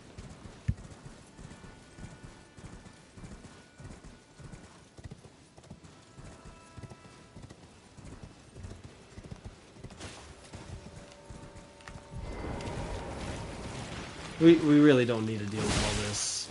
Oh my god, look at that.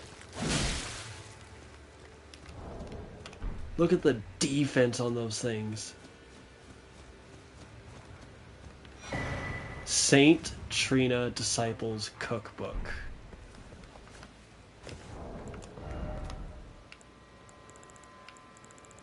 It's a key item, isn't it? That's where all my cookbooks are.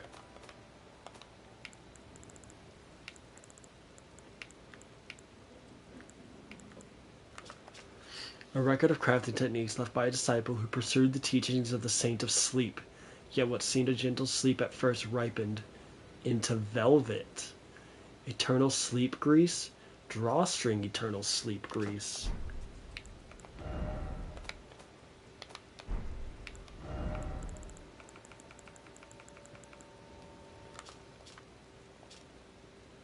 Solidified knot grease made from a mixture of deep purple materials coats armament, inflicting eternal sleep. The effect lasts only for a short time. The weak are powerless to resist this velvety sleep and will never be roused again. Ooh, okay. Well, now I want to look at my little lilies. Oh my gosh.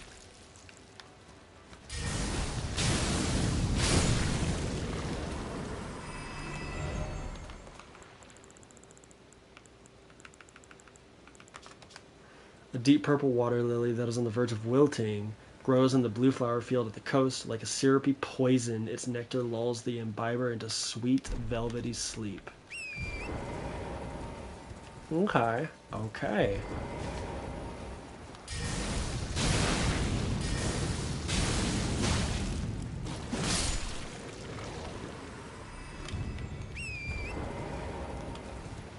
Looks like we're getting ready to take a nap, folks. Oh, I can't wait to see what's down here.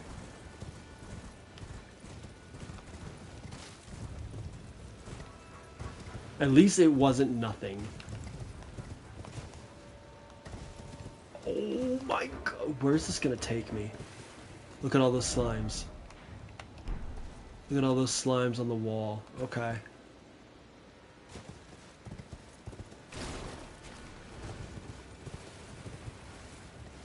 Oh, this is definitely gonna be something.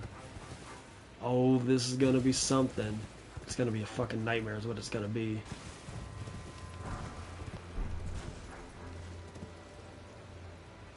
See a side of grace.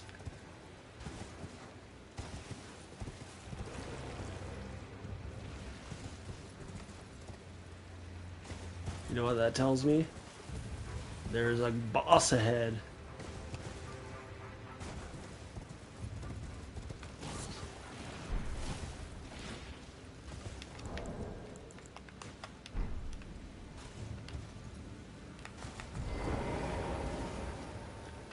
What the hell are all these bloodstains?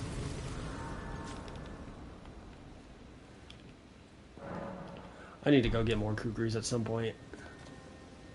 Oh, hello? This is like the touch bloodstain. I don't remember where it was, but I think there's one of the games where you see like it's not a blood stain, it's a pool of blood, and you get to see multiple deaths at once. I don't remember what game it was. Oh, okay, that makes sense.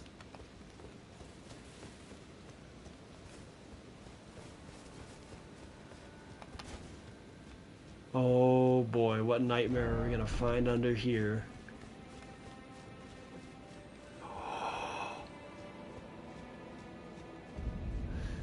Stone coffin fissure. Ooh, okay.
Oh my gosh. Is that a little tunnel? It is. Can we go back up? So I don't know how long I was muted for. I think I muted myself because of to sniffle for my allergies, and I don't know how much of my own dialogue I missed. I don't know what I was talking about, but I'm really excited about this area. It's so funny. I muted myself to like sniffle or cough because of my allergies, and then I unmuted just in time to cough again for my allergies, and then everyone heard it. I'm not sorry. What is this tunnel? We did talk about that little ghost guy there. I don't know if I got any of that in there, but he's interesting because he's the first one that we've seen that actually has like facial features. And he's talking about Mikola. Mikola, you abandoned something you shouldn't have left behind. You abandoned something you shouldn't have. What does he abandon? His love. Mikola did not just shed a part of his body, he shed a part of his soul. And I think that's huge. Which means there's something down here, something very near and dear to him. And he left it behind, but for what?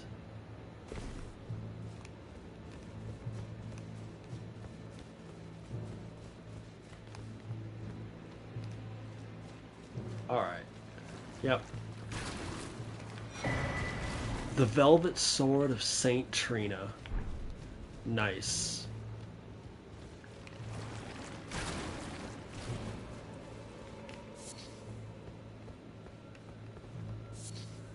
A nectar blood version. Okay, we got a whole bunch of new crap here. Let's take a look. Let's take a look. Causes eternal sleep buildup. Oh my god, they gave us a sword that actually just causes sleep buildup? Great, awesome, fantastic. Silver Sword of Saint Trina, now stained the color of velvet, inflicts eternal sleep. When Saint Trina was abandoned, the fate-light purple mist coalesced into an intoxicating deep purple cloud. Release a velvety purple mist that spreads across a wide frontal area, afflicts foes with eternal sleep.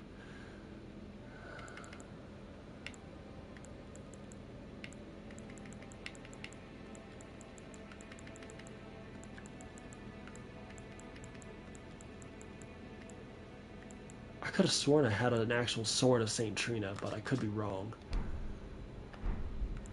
Could be very, very wrong. And then we got this. Young shoot, heavy with velvety purple nectar, exceedingly rare to find, said to burgeon forth where the nectar-like blood of abandoned Trina pooled, right underneath the cross. Ooh, so we know it's down here. Something involving Saint Trina. Maybe the last night to defend her. Maybe Saint Trina herself. But that's what we're going with here. That's what we're going to find down here. The remains of Saint Trina. Holy shit, what the fuck was that?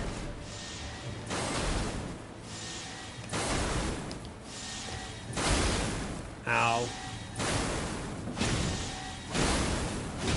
Very unnecessary of you, sir.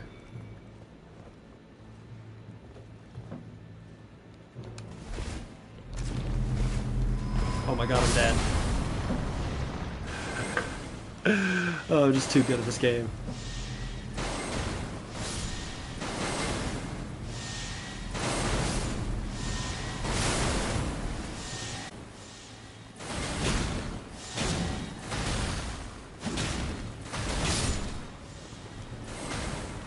Sanctuary Stone? Aww. So how do I get the one that's up there?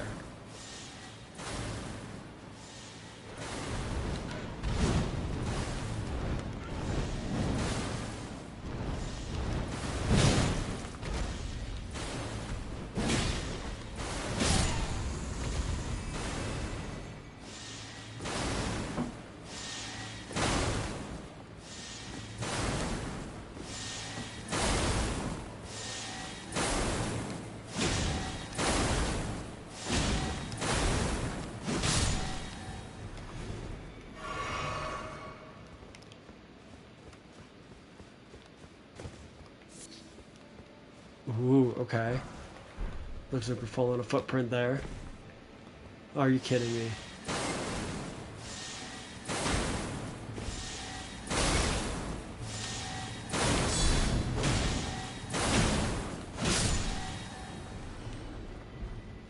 Enough of that nonsense.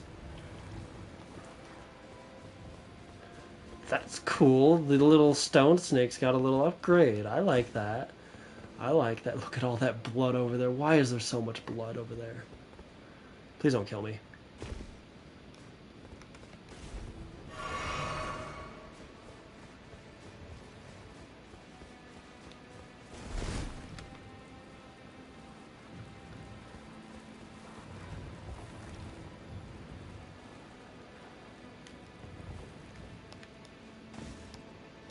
I don't get it. How did all you nerds die? Did you just sit there and not deal with the lasers? Did you just sit there and let them just... Okay. Oh, he got blown up. What a pity.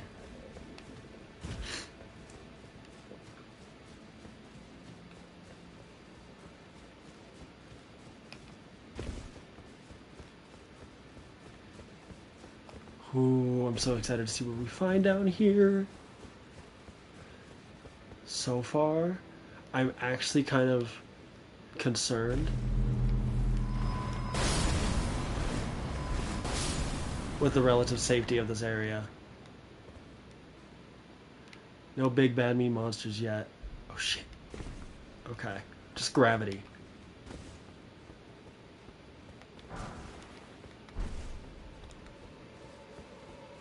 Just a lot of gravity.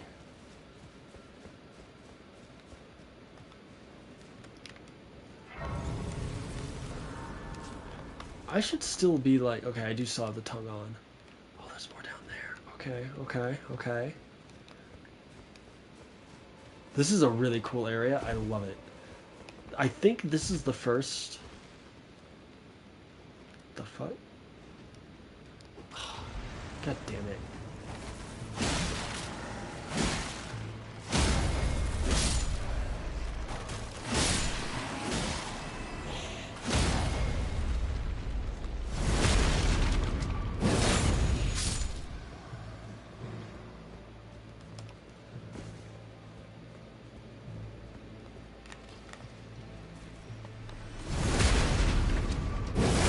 This is the first legacy dungeon we've seen.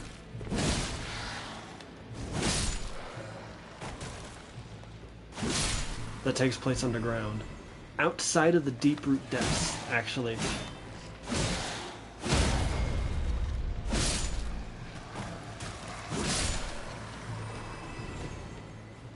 Oh, he dropped something.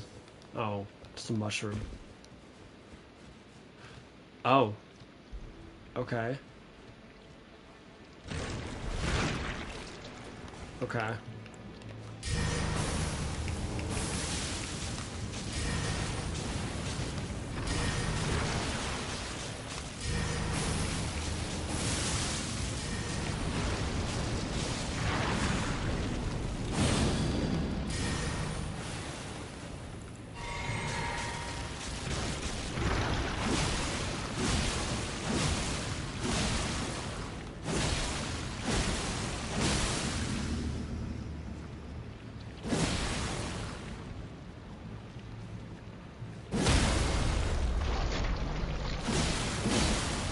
I think this is the first time I've ever staggered a slime? Question mark?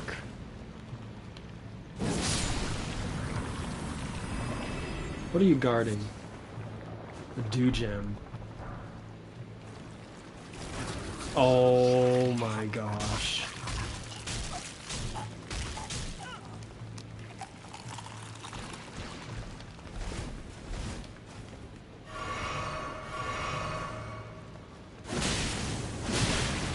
Oh my god, look how little damage I do. Ow. Even with a buff sword, I do like no damage.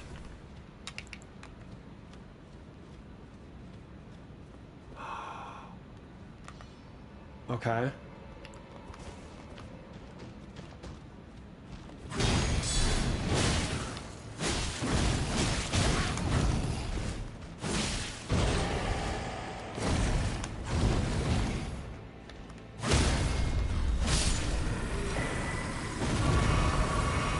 Multi-layered ring of light. Okay. We got a new spell, incantation. Yeah, we did.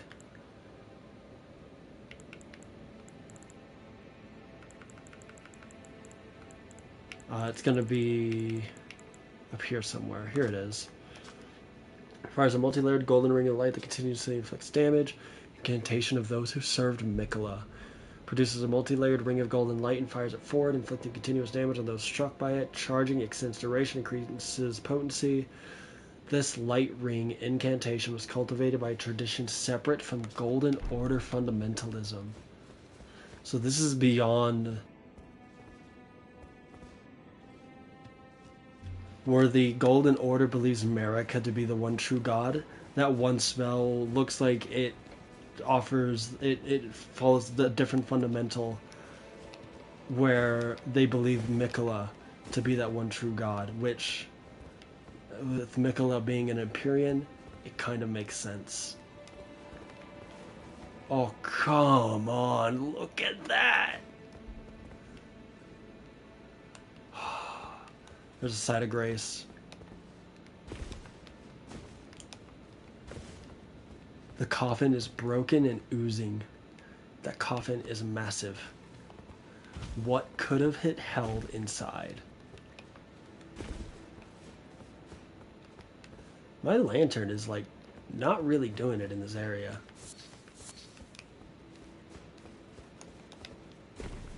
Oh my god, see, I can't see dicks.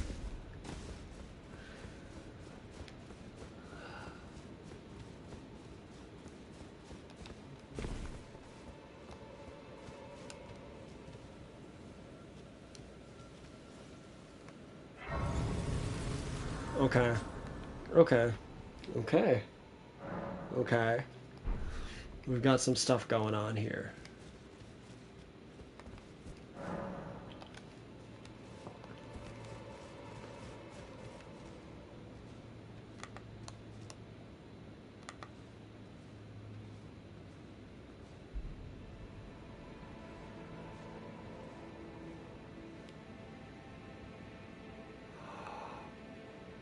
They're all asleep.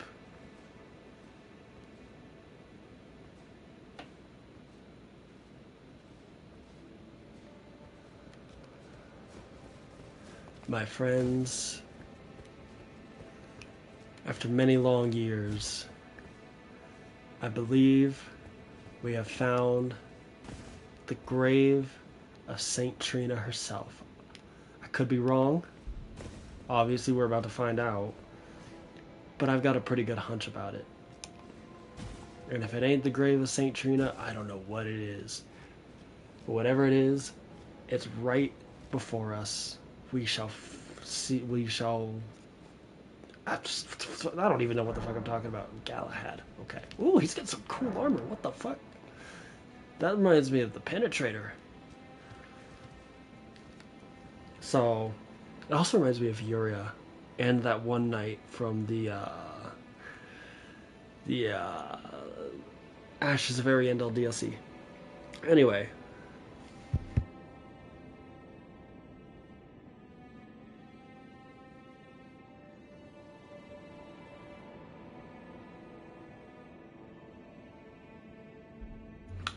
I've got a pretty good hunch that we are now about to walk atop the grave of Saint Trina herself.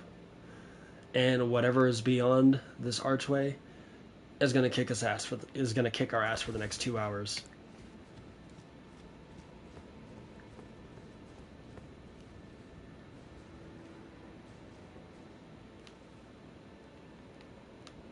Just checking my corners. Ooh, I'm excited. What are we gonna see? This was the most tamest legacy dungeon we have ever seen across the entire game. Like, the enemies were few and far between. And none of them were of any real true threat. Except for the blood fiends up at the top.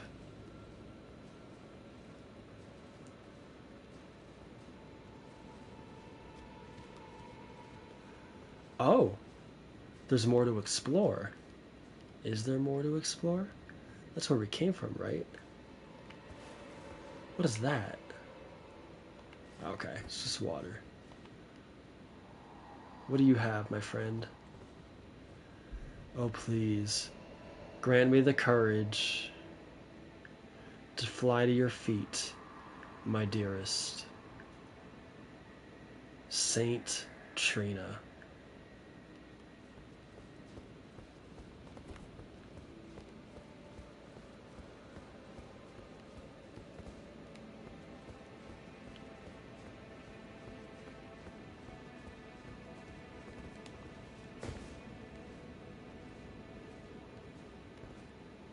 I hope this is the most anticlimactic thing that I'm ever gonna do.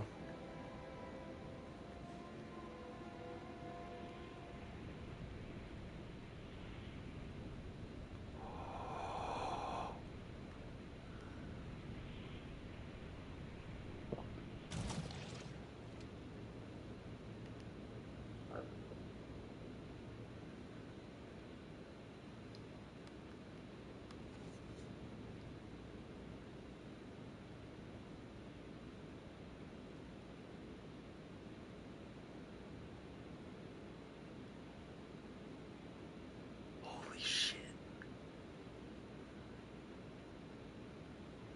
I have so much to say. But first,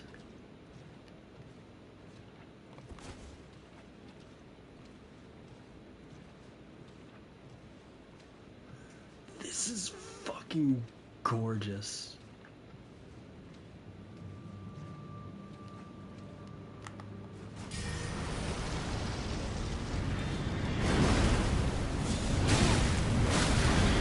Okay.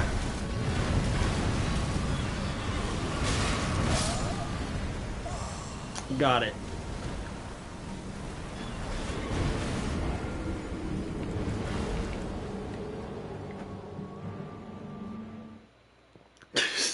Well, it was as anticlimactic as I could have ever hoped it could be.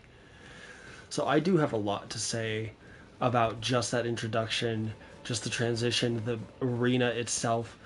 It gives me very, very, very strong Dark Eater Midir vibes.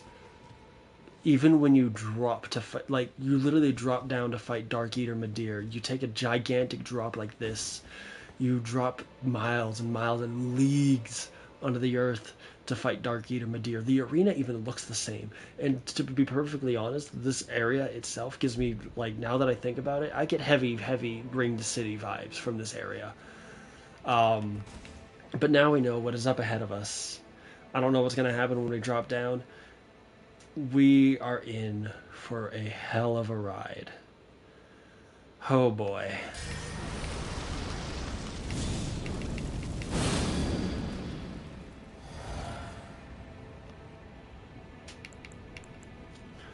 You know, the worst part is that you shouldn't buff before entering this boss fight because you are wasting time on your buff. This is where you buff.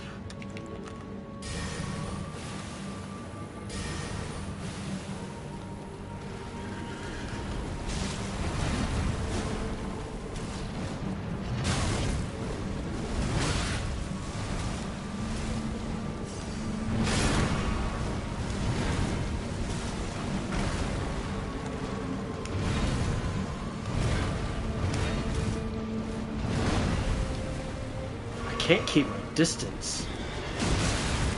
Oh, okay. That's a lot of damage, sir.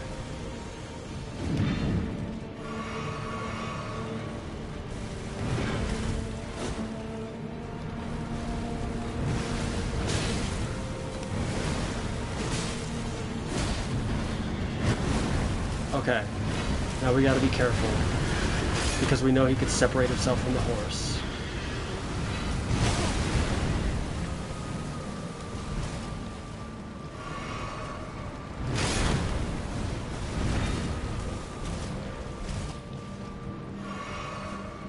Okay.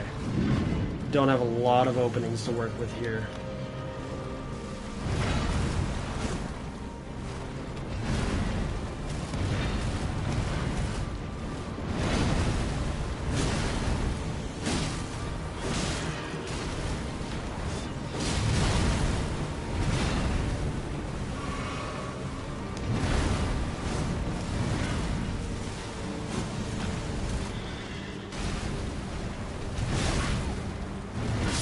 Oh, okay. I've heard about the putrescent knight. I've heard about him. I've heard stories. I've heard tales and stories of the putrescent knight, and now we finally get to see him. It. We haven't seen the phase 2, so I'm not gonna jinx myself here. I uh, I was just finishing up one of my. I was working on the Demon Souls playthrough.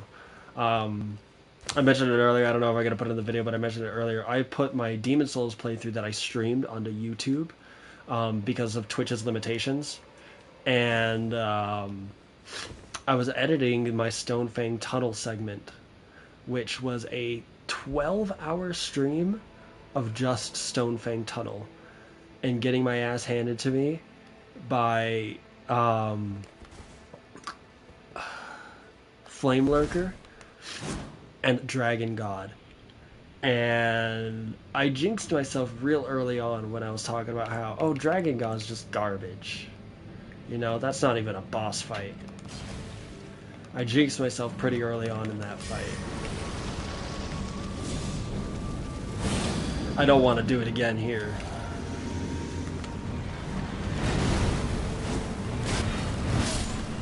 Oh my gosh. I don't know if it's me blocking, but I feel like I'm not avoiding that properly. Also, rip all those souls. uh, yeah, I'm not gonna jinx myself with this fight. I have a good feeling about it, but in that situation, I'm a little lost at how I'm supposed to avoid that. It happened so quickly. And I'm trying to roll. I am actually trying to roll. I am panic rolling. I'm like spam rolling. I am trying to roll, but it's not really truly registering.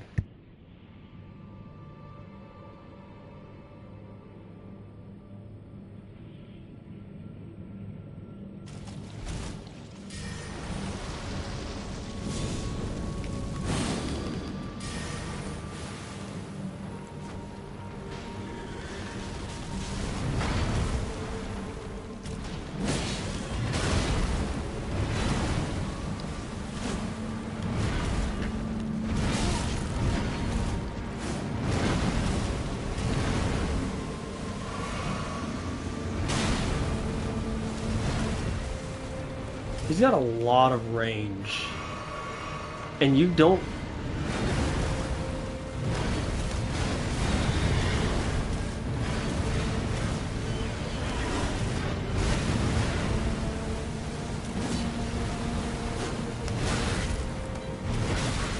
I'm rolling that too early, and I know I am.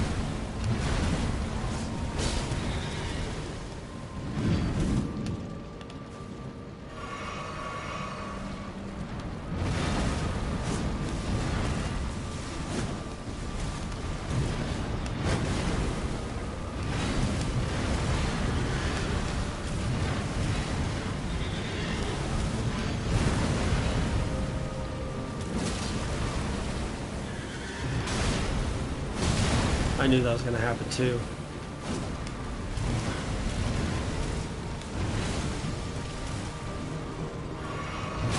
Ugh. Okay.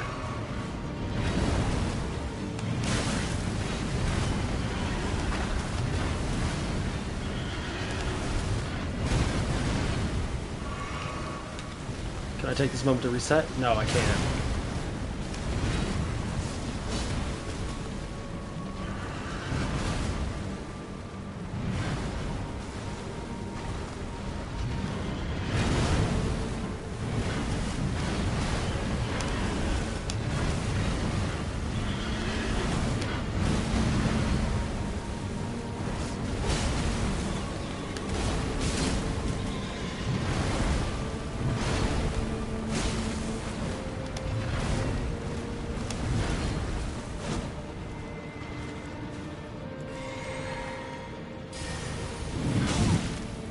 Ooh.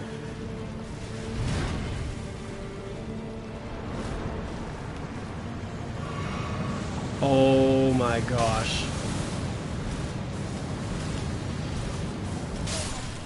Okay. Okay. Now I see it.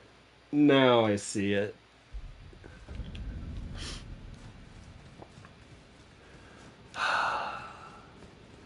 This is gonna be a nightmare. Fuck.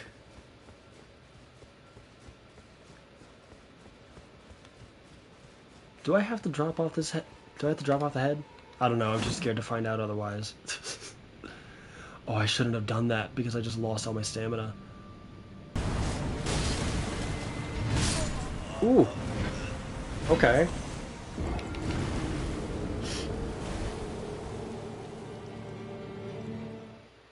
He's actually really cool.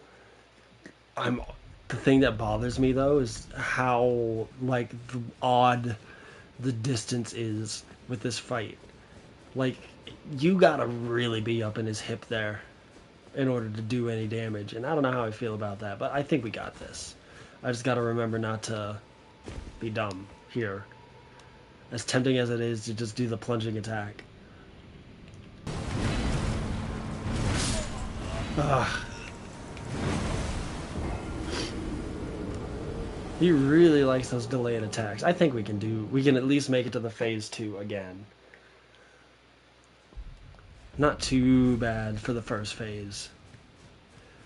It's just knowing when he resets. Ooh, that one hurt. That hurt the gut. I was trying to hold it in at the same time. Knowing when he resets really gives us an advantage. I don't know if he bleeds though. I don't think he bleeds. So I don't think we're going to really get a lot out of our spells here, unfortunately. But still got to use them.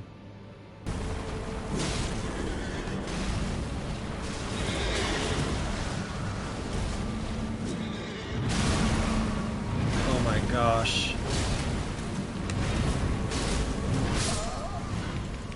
Okay, got it.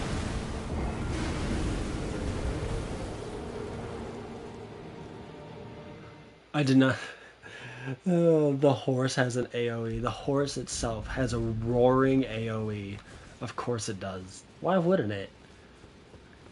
I wonder what this knight used to look like in its like prime. In his prime. I wonder what he used to look like.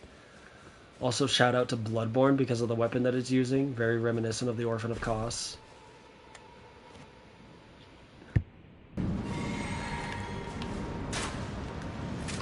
I don't know what to do here, but I'm gonna just wing it.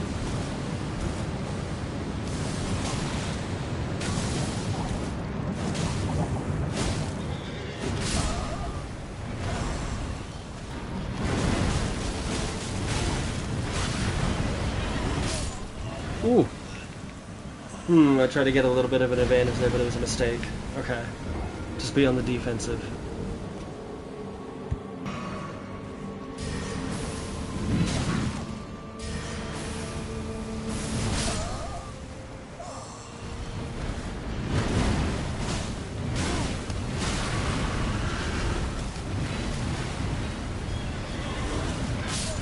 Ooh, okay.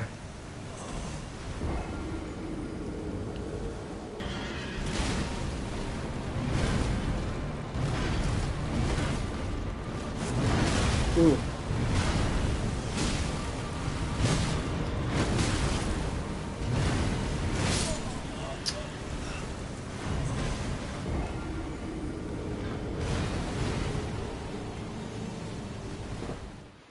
I'm surprised we didn't trigger the next phase. Oh boy. That's where we're gonna have some difficulties with that phase. If we can, I think the idea is to get close to him because you can at least dodge the fire as it lands, but if you stay too far out, you're gonna have a problem. I wonder if you can, you can't use Torrent in the rest of this area. I'd be very surprised if we could use him in this fight. Not like it's gonna do me any good. It didn't do me good against Radahn. Oh my god, you can!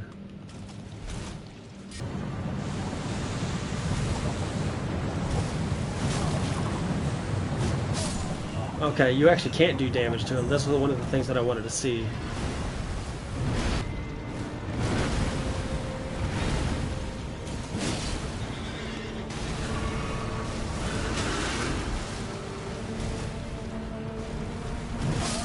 Ugh.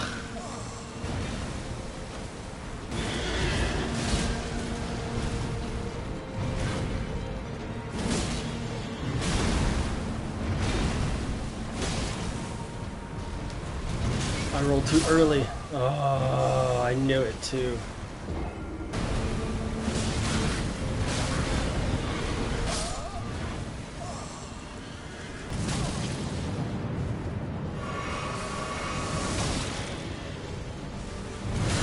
Oh. Frostbite.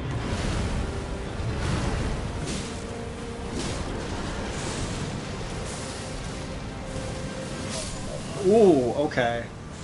Okay. Okay. That's so weird. why was I able to see that I could use torrent, but I actually can't in the boss fight? Okay, so it's just rolling. You don't have, it's one roll. Fire is really weird because in other games, like the fire lingers and it has a lingering hitbox, but a lot of times in this game you can't tell. Sometimes it does, sometimes it doesn't. That's what I've noticed.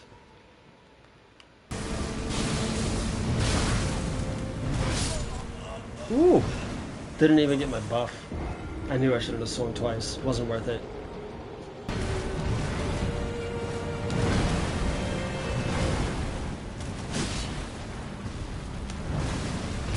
Oh, I knew it was gonna be the double swing too. Damn it.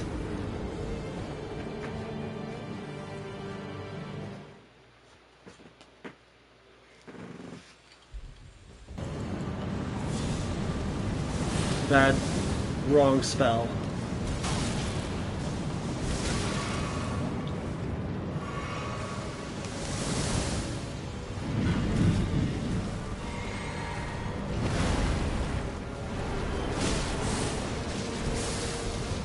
What is he doing? Oh. Mmm.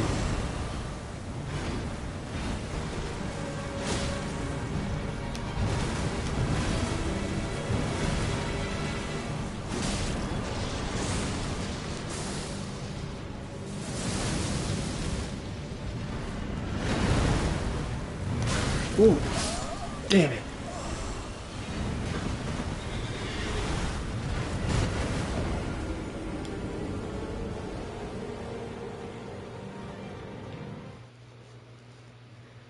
We got this. Look at that. That was actually a pretty damn good run. It's just I wanted to buff more. I wanted more out of my build in the middle of that fight, and he's just too on top of you and he has so much range. But we got something going there that we could probably deal with. We could do this. Not as bad as I thought it was going to be. Not as bad as Rolana or all the other bosses that we dealt with. We actually learned the fight.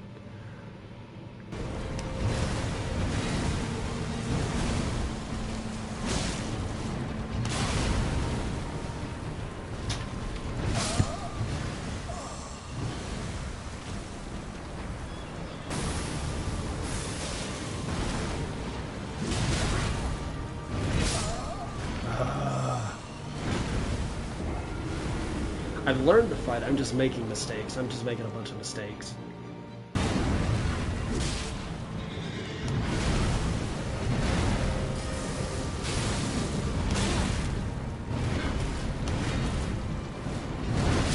Ooh, that was weirdly delayed.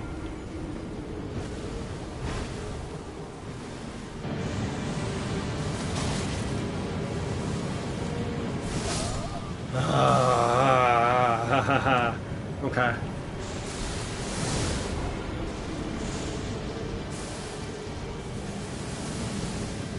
You don't get a lot of opportunities to reset yourself in this fight. They're either very small or very hard to find. Like even when I was like one hit away from death and I needed to heal, I was like, oh, I can't heal because the second I stop moving, I'm just gonna die. I also I'm starting to finally, after all these years, all these years after 411 plus like another 600 hours or whatever, I finally learned, or I'm starting to learn, to stop sprinting so much.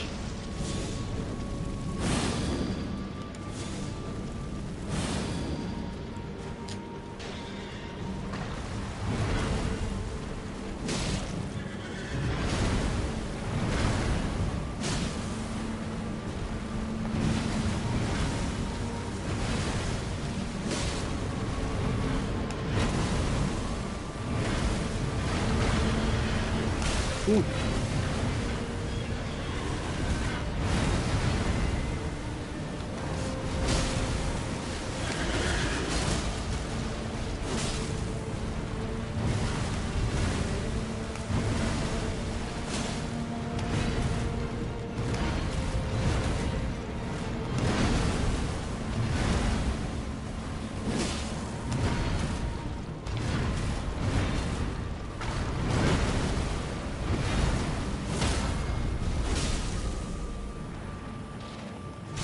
I'll take that.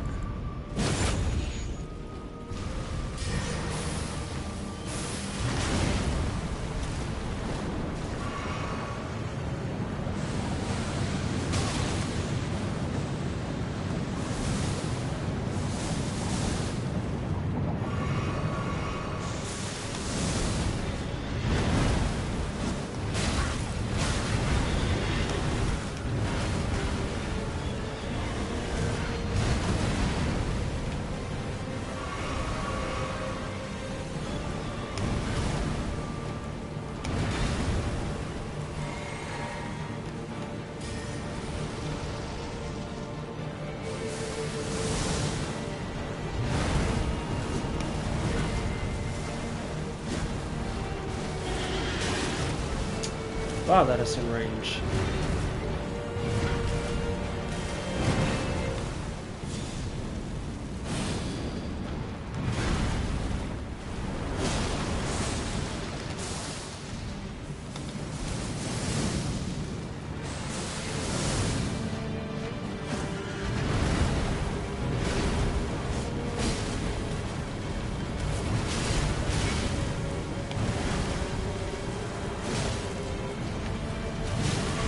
Oh, I rolled too early. I knew it too.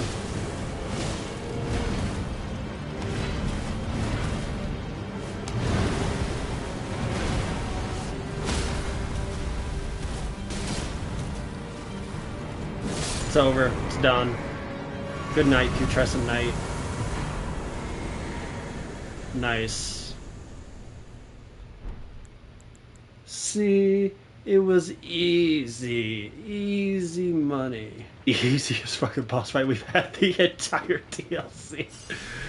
Oh, my Lanta. And we got two. Not only did we just see our first stagger of the whole fight, but we got two. Oh, he's so fun.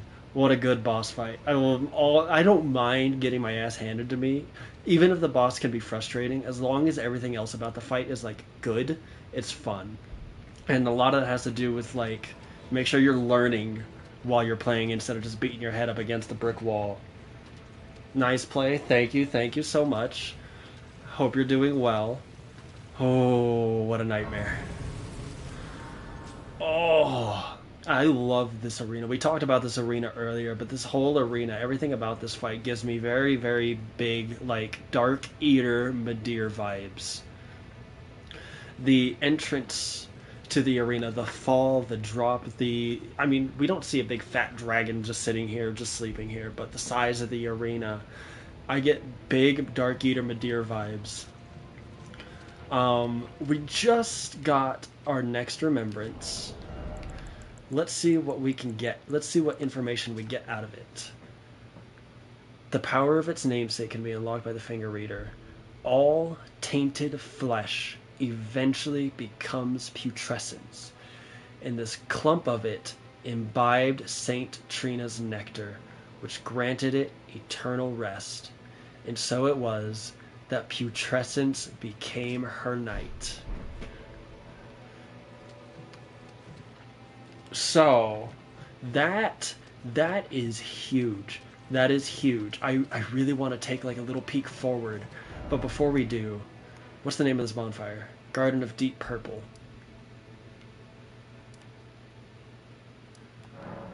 Garden of Deep Purple. Okay, I gotta remember that. I hope that I'm going to the site of grace that I want to go to. Stone Coffin Fisher? Yes. Okay. So something that everything about that just really comes together. That description comes together. Let's take a look at this coffin. This massive, massive coffin.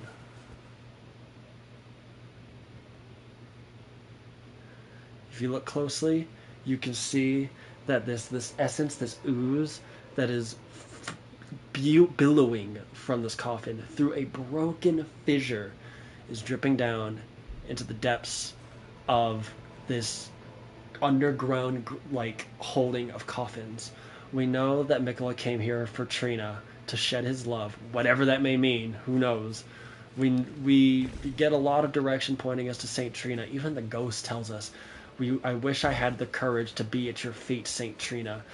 This coffin here, this massive, massive coffin that we are standing on. Let me clarify that. We are standing on a coffin. Look at that. Look at that. It's not a house. It's not a castle. It's not a building of any kind. It is a coffin. We are standing on a coffin. And I have a very strong hunch that we are standing upon the coffin of Saint Trina that has been broken, shattered.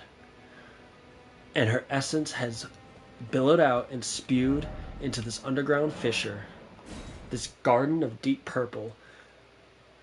And this essence of putrescence happened to imbibe upon her blood. All of this is all the blood of Saint Trina. This water, this lake, this is the blood of whatever was within that coffin. And if I'm going to run with Saint Trina, I'm going to run with the coffin of it being Saint Trina. This is the blood of Saint Trina that has dripped down here and is pooled down here. And that essence of putrescence, that congealed corpse, that once congealed corpse, has become her knight. Not through any means other than the fact that it happened to be there to take upon her essence, to take upon her blood. Now, I could be wrong. My entire theory could be shattered as soon as we go down this tunnel. But let's find out. We're going to take a quick little peek here. Alright. Right off the bat, there was a warning of pacifism.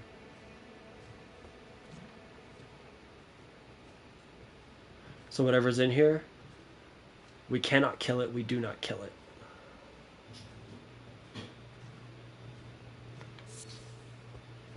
Nectar Blood Virgin. More blood of Saint Trina.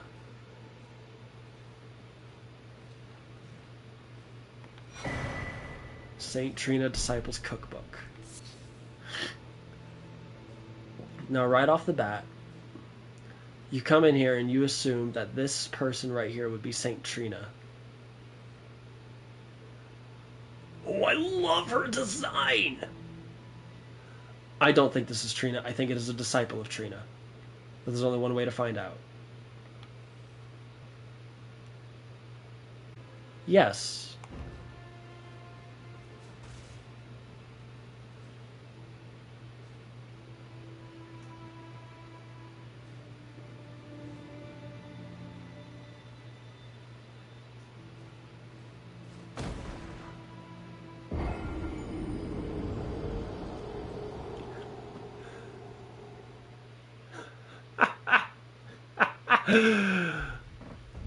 Beautiful. Absolutely beautiful. Love to see it.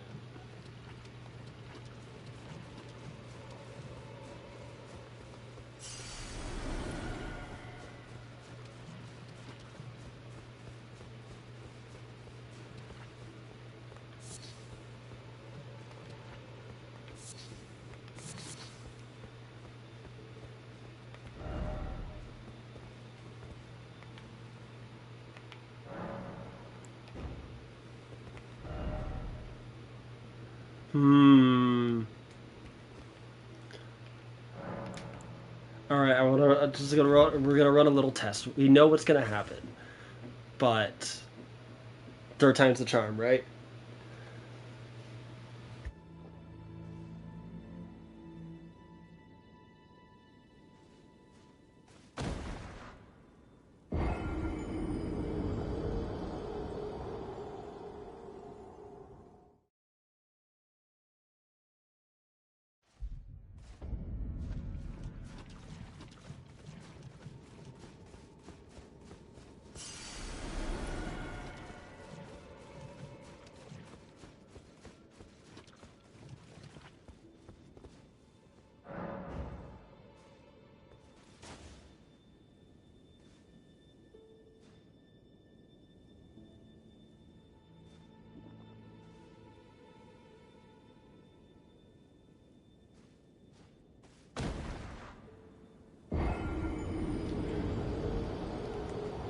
Worth a shot.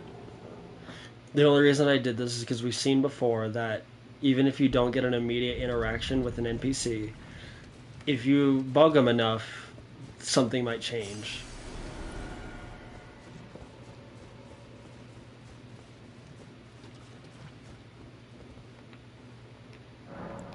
Okay, so this tells me that there is information that we do not have. There is something on our person that we do not have to be able to survive imbibing the nectar. And that's all there is to it. So we're going to have to remember this is here. We're going to have to come back to this once we get something. We don't know what it is, but there's something that we need in order to interact with this NPC. For the time being, this very likely could be Trina. I'm going to be perfectly honest. This could be Trina herself, which does kind of lend to my theory of the coffin being her resting place. Maybe it was broken, and maybe Mikola came, broke the coffin, freed her from it, and this is now where she resides. That's why her night, the night that imbibed upon her essence, is out there. This is her resting place, and it is guarding her. This could be a disciple of Saint Trina, but it is very likely that this is Saint Trina. After all this time, we have finally met Saint Trina. I could be wrong still. There's some interaction with this character that we cannot proceed with. So we are missing something. And that's okay. Awesome. What a good time. What a great boss fight. Actually, what a fantastic boss fight. That was fun. Difficult. Difficult in the fact that he hits hard and that there's a lot of distance between you and him at all times. But good times. Good times. We struggled less with that than we did with the bear. Oh. Where do we move to now? Where do we go now? Stone coffin fissure. I wonder. I don't think. You know what? There is something that we missed here. So what is this? This is the fissure itself, if I remember correctly. Cerulean Coast. There is actually something we didn't get to explore because we were kind of cut off abruptly. So we'll start here. I'm wondering if there's more of this area we didn't explore. But when we got, after all this time, all these years, we finally have lore. We finally know who Saint Trina is, the goddess of sleep herself. She resides under here in this world of shadow, probably created by Mikola himself. And I'm still running with the theory that there is a possibility that Mikola and Mesmer may be the same person, because duality is a very common theme in this game. We found the cross of Mikola that tells, hey, I shed my love here. And I think part of in doing that was breaking her free of the coffin so that she may live, so that she may thrive, so that she may grow. Who knows? Who knows? But Mikola came down here, freed Trina from her eternal slumber, Because that's the thing we've learned about this place is eternal sleep is a thing. St. Trina's arrow, of course.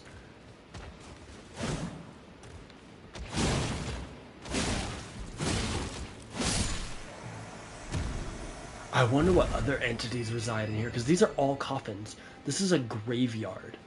More like a mausoleum than a graveyard. Okay, so we walked off a cliff and ended up down there. We didn't get to see all this. I don't think there's anything here, though. This looks to be just a dead end. This is the cross. Oh! Oh! Well, okay then. Answer solved. It's St. Trina herself. Go figure that one out. I love that I didn't have to sit there and try to figure it out. The map literally just told me, oh, hey, this is St. Trina. So, I can't believe I actually was... I feel pretty on point with that theory. Her grave was there, she was freed, and we got everything that we got. That's amazing. But now I'm wondering, how do we interact with her? How does one come to interact with the goddess of sleep herself? Okay, this is the way we come from. I get this feeling that there's still something unexplored here.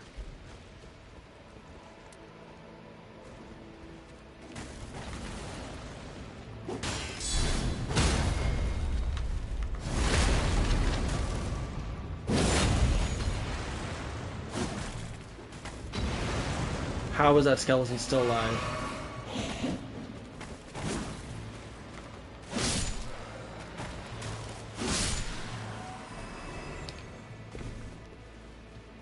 Tanky little shits, aren't you?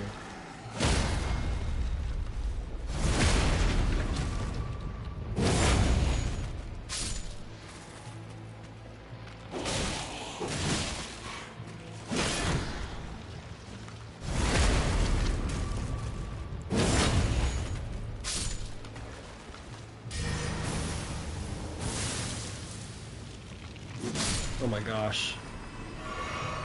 That was a fail on my part. Lol. We don't need to deal with this.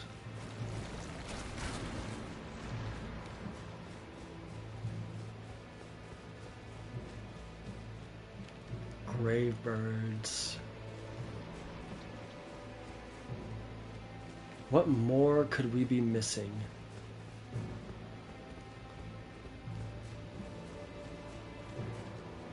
Come up here.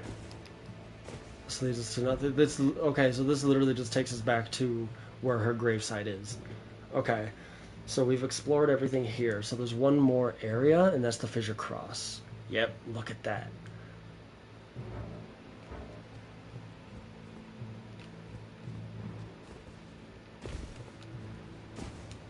Damn. Damn, girl, your grave is huge.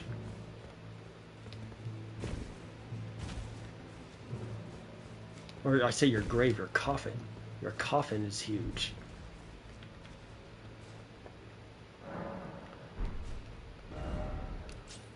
So we come to the Fissure Cross? Okay. What have we explored this area? I abandon here my love.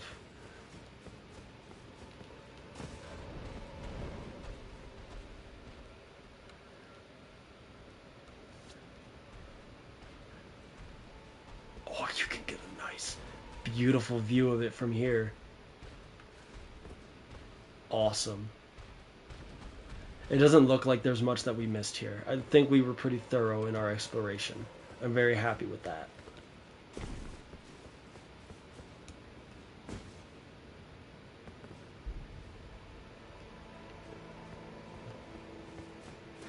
Fantastic. So now where do we go? This is where we were. Ooh, let's... Oh, wait, no, I don't want to go to the fissure. I wanted to go up. But I think I know exactly where I want to go next. Oh my god, there was no... We didn't find a site of grace down that whole pathway. It's going to be a long walk.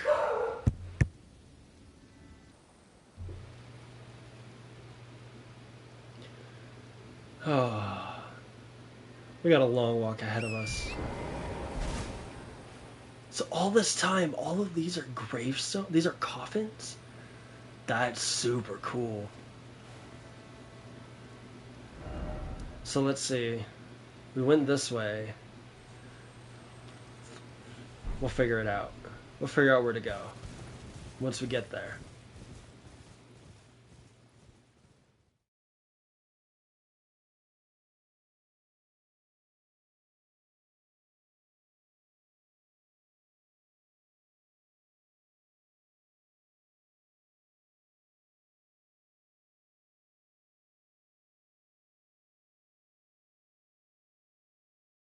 What a great time. I'm so glad that we got that little area and that little dungeon. We didn't struggle as much today as we have been. I'm actually kind of impressed. Actually kind of impressed. You know what I am going to do, though?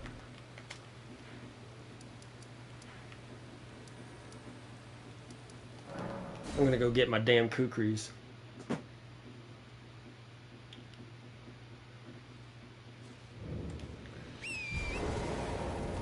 I want to fight the putrescent knight again. I want to fight him again.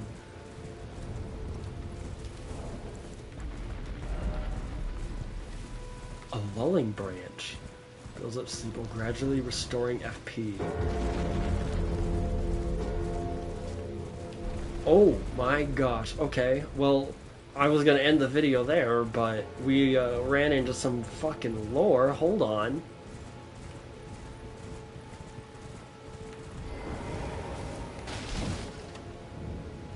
Hello, friend. It's been an age since I've seen a customer. I know, it's been a while since we've seen each other. Here at the end of the earth. Something tells me you're not the one that sells kukris, though. You are not. But I'll take these.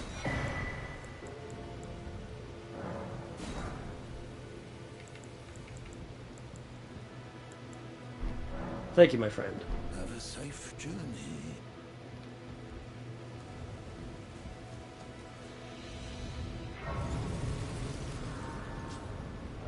He's not the one that sells kukris, it's the one over here.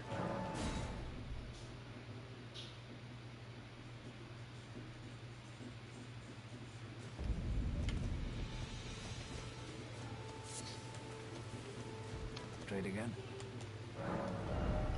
It's been a while, my friend. Good to see you're doing well. I'm gonna buy that off of you. You well? You as well. Okay, since we're here, what the fuck is this? Tree branch blessed with a velvety purple incantation craftable item. Pierce oneself, causing a gentle buildup of sleep. FP gradually recovers during this time. When the sleep reaches the threshold of causing temporary fogginess, no FP loss is incurred. In the midst of drowsiness, there is the will to awaken, feelings that rise from the depths of one's heart.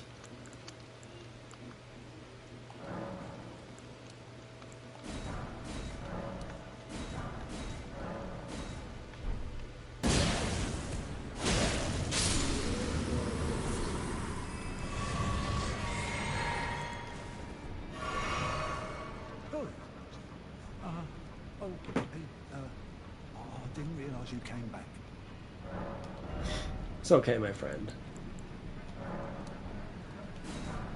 I forgot I can use these bird bolts. I've been like trying to use them as like little as possible because they're valuable, but I forgot that I could just buy them whenever I want. Oh, I'm afraid of. That was a lot of fun.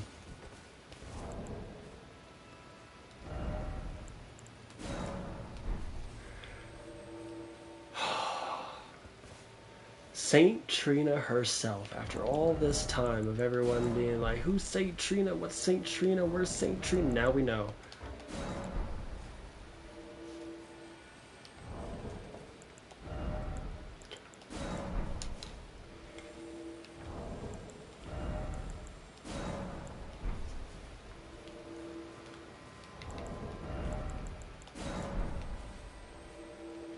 Wow. Nothing.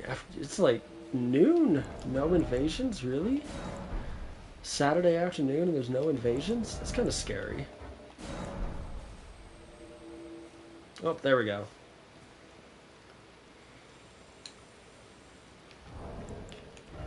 Can we get our 12th rune arc? Even though we used our 12th rune arc to try to survive a boss fight. Bellurat. Haven't been here in a hot minute. He hasn't found the site of grace?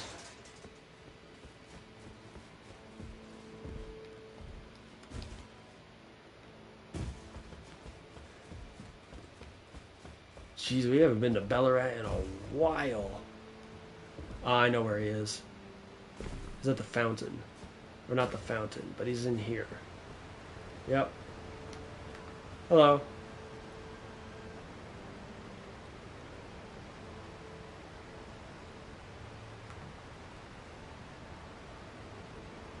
Oh, I'm gonna get you. I'm gonna get you. Oh no. Oh, there's the host.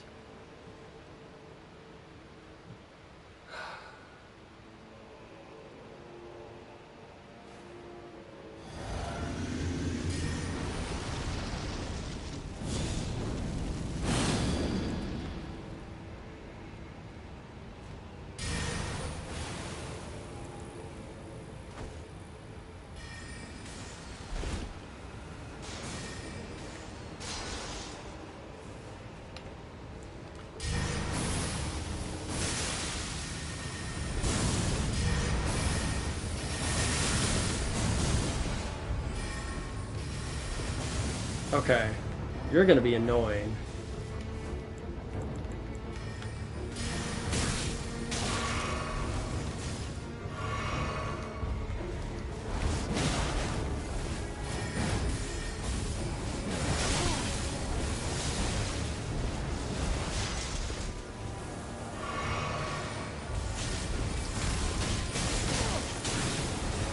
Oh my god, that magic hurts.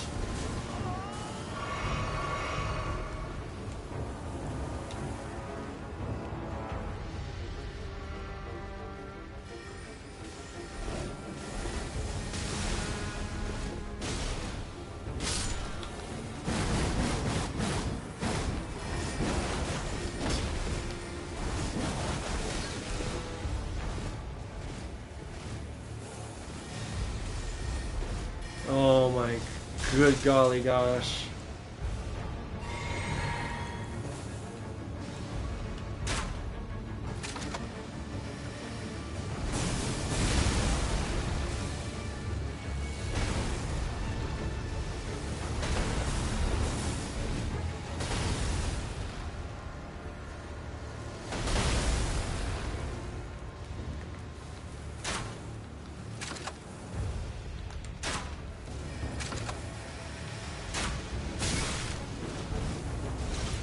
He's doing good focusing on me. Okay. They're not gonna come forward. We're literally at a stalemate because they don't want to come play. They just want to sit there and shoot their pew-pews.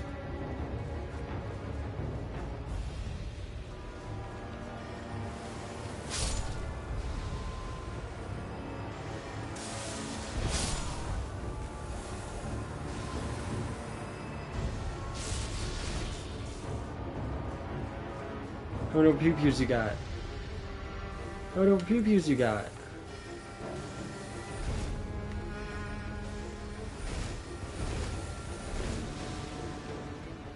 How many more pew-pews you got?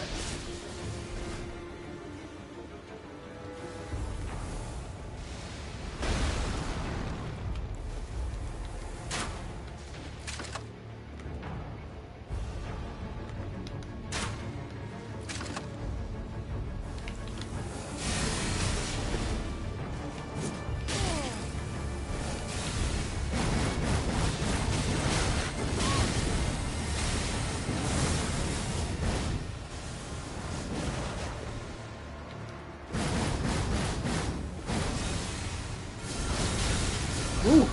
Ooh! That's super cool. See, all you guys had to do was just not be scared. Unfortunate.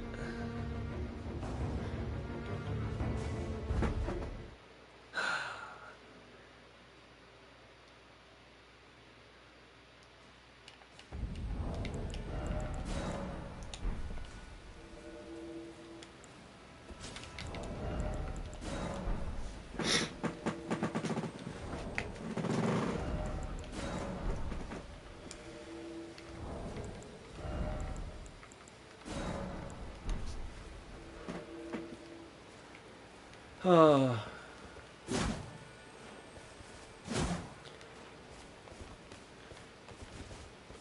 it's such a weird experience being an invader and also allowing people to like invade me, because you don't see a lot of people invading and just spamming magic all the time. You don't see a lot of that. You don't see a lot of like range spam, magic spam, or anything like that. But the second you get into an invasion, that's all it is. Hello, my friends.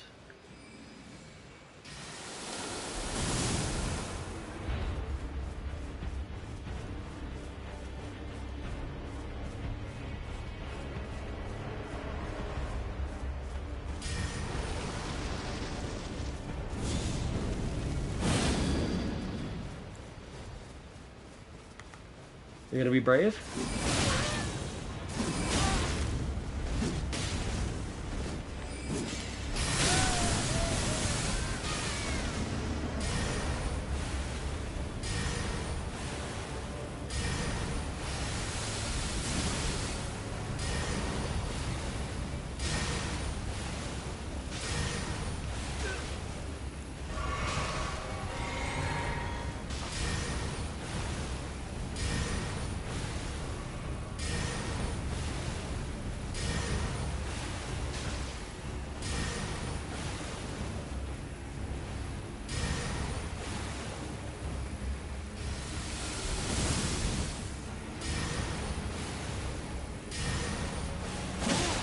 Oh, there you go. Now you want to swing your weapon.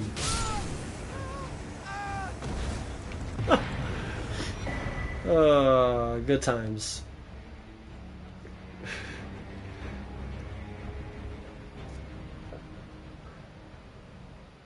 That's typically the best way to deal with magic spam, is just spam it back, unfortunately.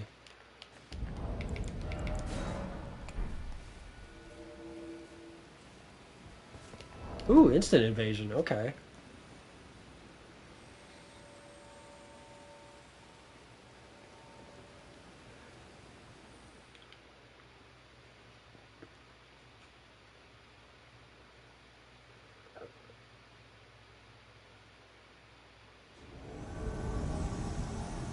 Oh no.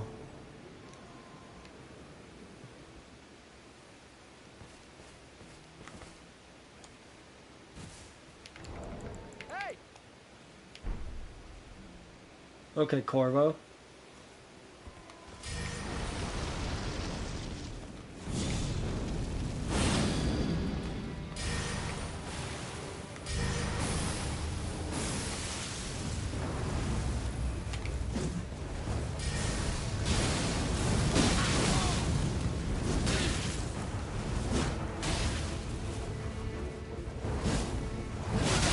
Woo!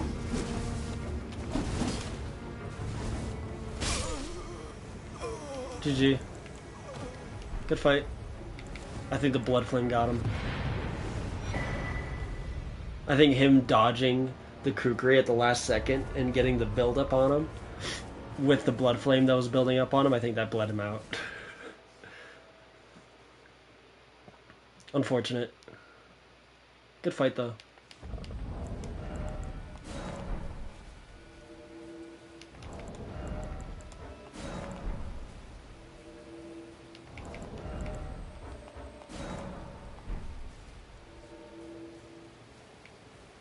What are we at? 13? Maybe we can reach 15?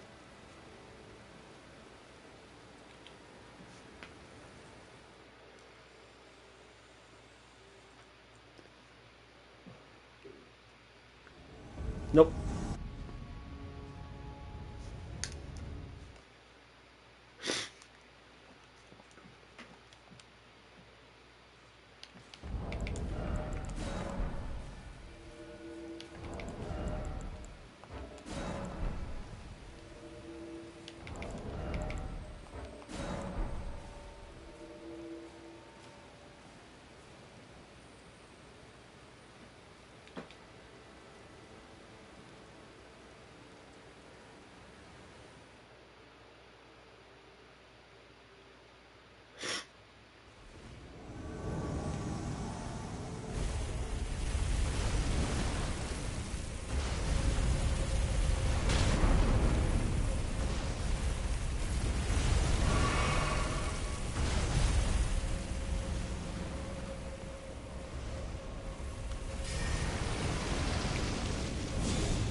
already at the boss fog.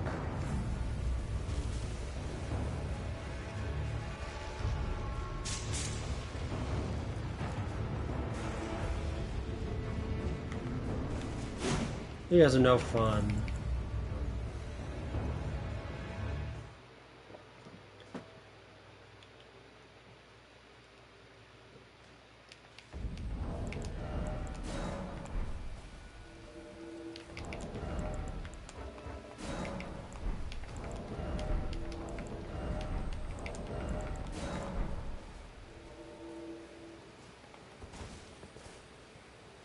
God, this game is beautiful. A little hint of red up there too. That's so cool.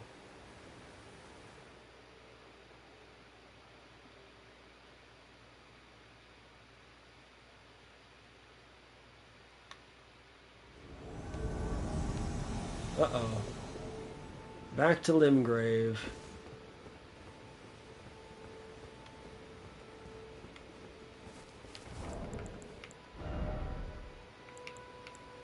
Hey! Hello.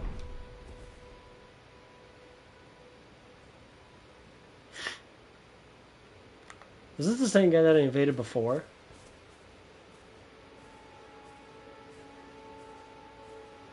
You gonna pick my fighter?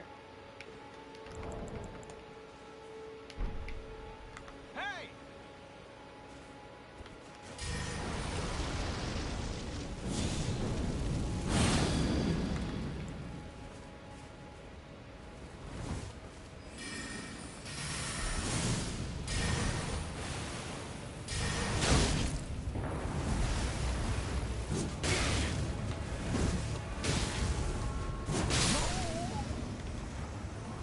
Good fight.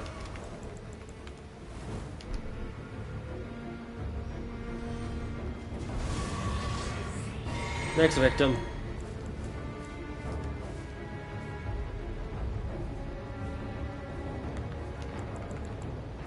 Hello, my friend.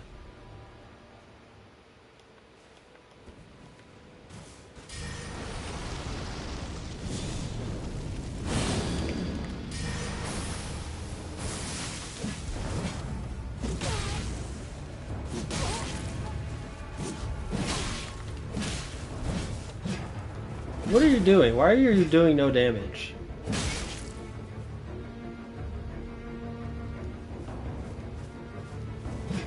Please do damage to me.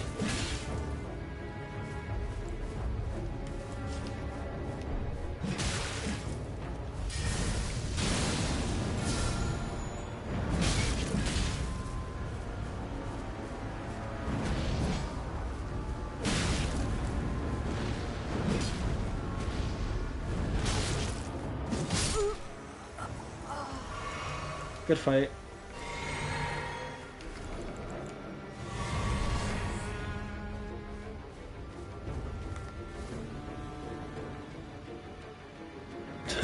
He's like, what is that guy doing?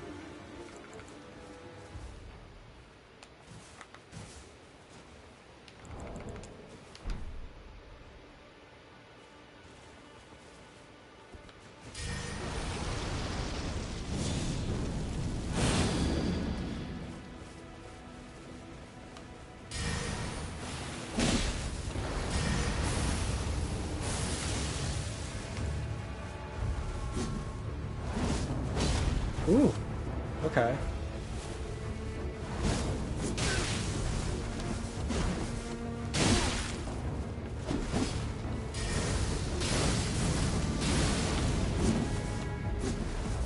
He's learning.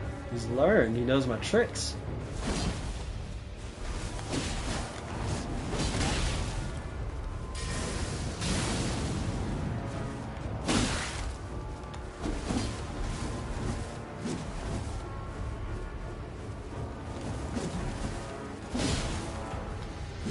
No stamina. I should be careful about that.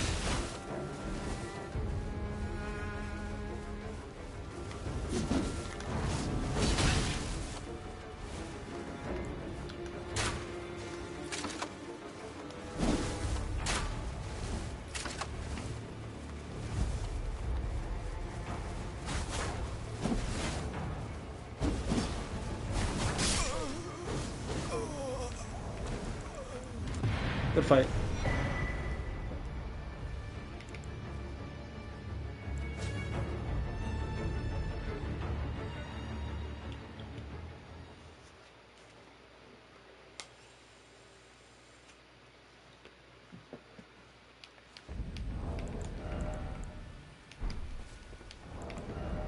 I was gonna say, did I get booted off of matchmaking? That'd be hilarious. You know why? I think I know why it's really hard to find invasions right now. I mean, we're doing pretty good right now, but Night Rain is out. So Night Rain is out, everyone's playing Night Rain. No one wants to play Elden Ring PvP. Such a shame I have to miss out for quite a fair amount of time.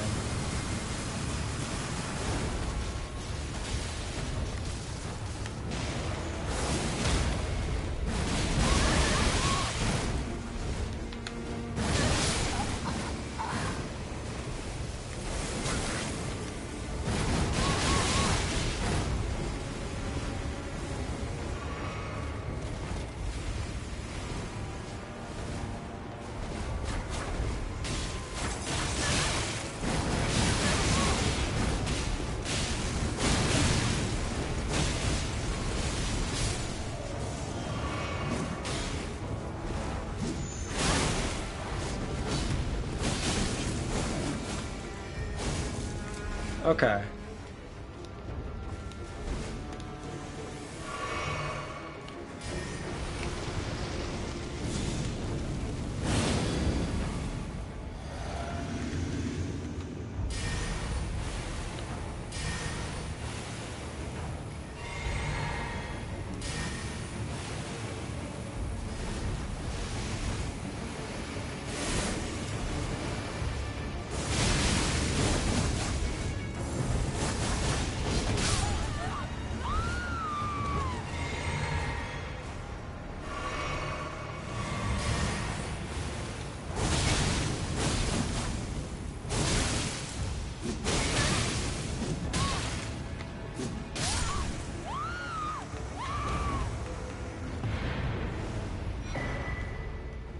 The river's blood hurts. I forgot how much it hurts. I don't remember the last time I got hit by it.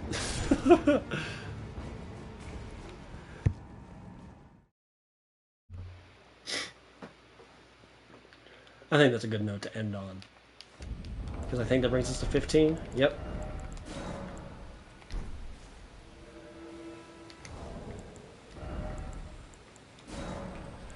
We'll see if we can get one more. Just for fun. Just for funsies. Oh, nope. Matchmaking broken. Golly, that was so much fun. We're almost there. We're almost there. We just have this last little bit of the map to explore. We have the rest of the Cerulean coast. We have whatever the hell this is over here. And then I think that actually leads us to this area. We still have to do something for this guy. He wants us to go to some kind of cathedral, and I don't know where it is.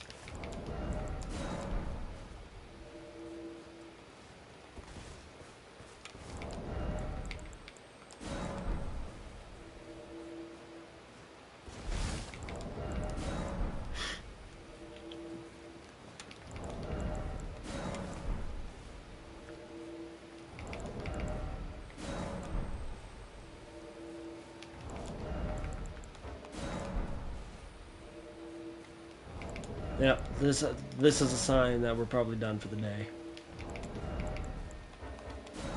Unless it's Corvo. We'll probably get Corvo again.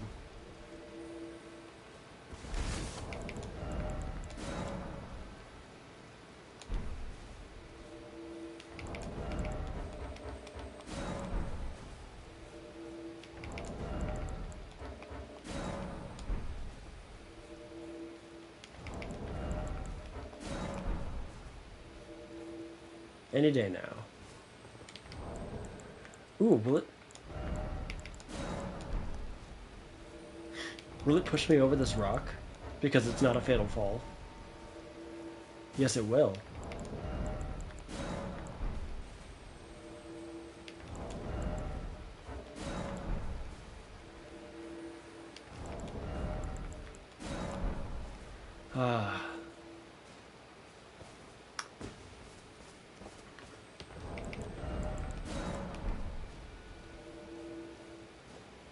The FOMO is real on this one. Just trying to get a little invasion action here, and everyone's playing Night Rain. So sad. It's okay.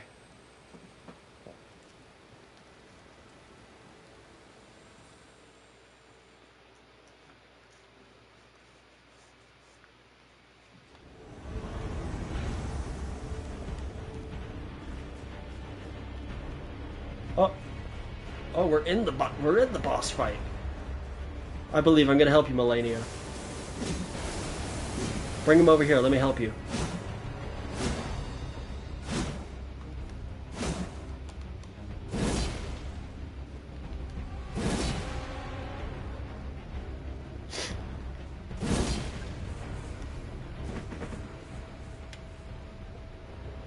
Night Rain, lol. Yeah, I know.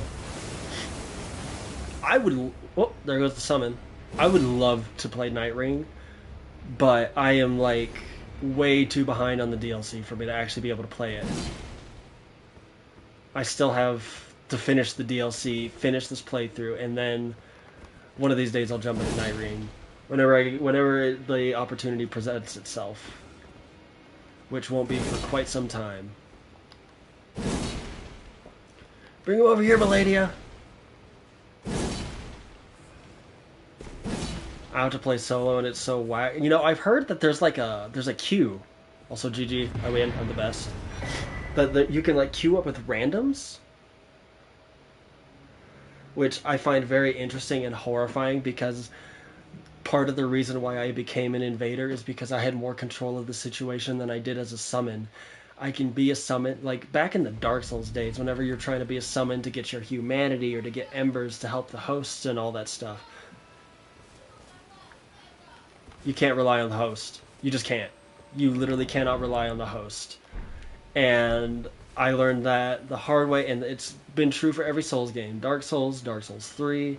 I've never tried it in Bloodborne. I never went as a summon in Blood. No, I've done summoning in Bloodborne, and the game is so glitchy, it's awful. It makes summoning just not a thing you want to do. And in Elden Ring, all the way across the series, if you're a summon and you're trying to get rune arcs, embers, humanity, you just want to you're trying to farm for these kind of little things. As a summon, you're kind of SOL.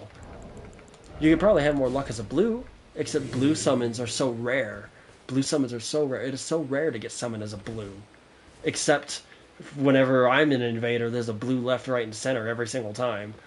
So that's why I picked up invading, is because I wanted to get good at it. I wanted to try more aspects of the game back in the Dark Souls days.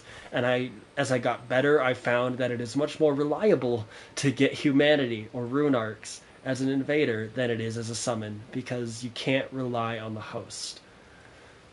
The host thinks that having a summon will make the game easier, but they forget the part that you are both separate entities and you still have to play for your own survival.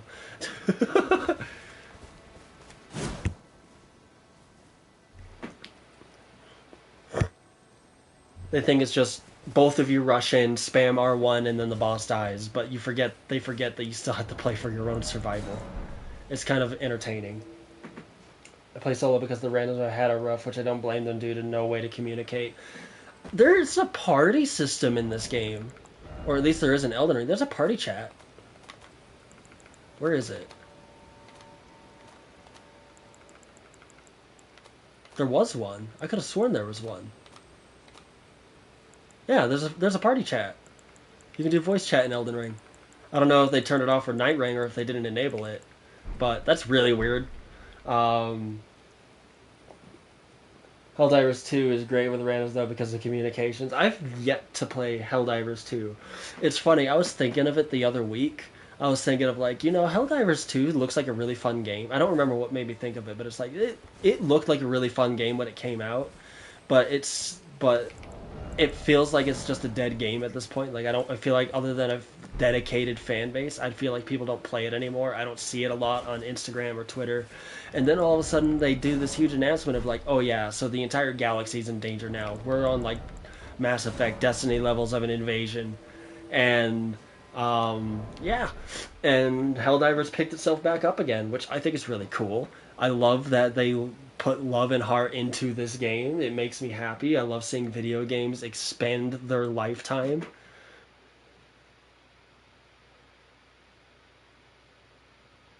I wish it wasn't as a PvP takes practice.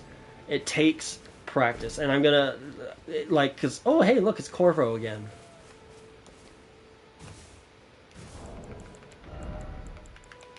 Hello, my friend. I'm not even gonna buff for you this time. I'll let you have this win if you can take it from me. Let me see that lion's claw.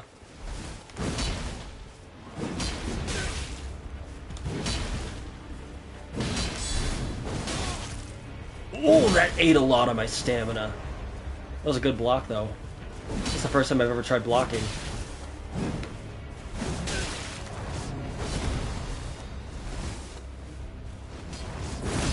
Is that the Savage Lion's Claw? Yeah, it is! Good fight.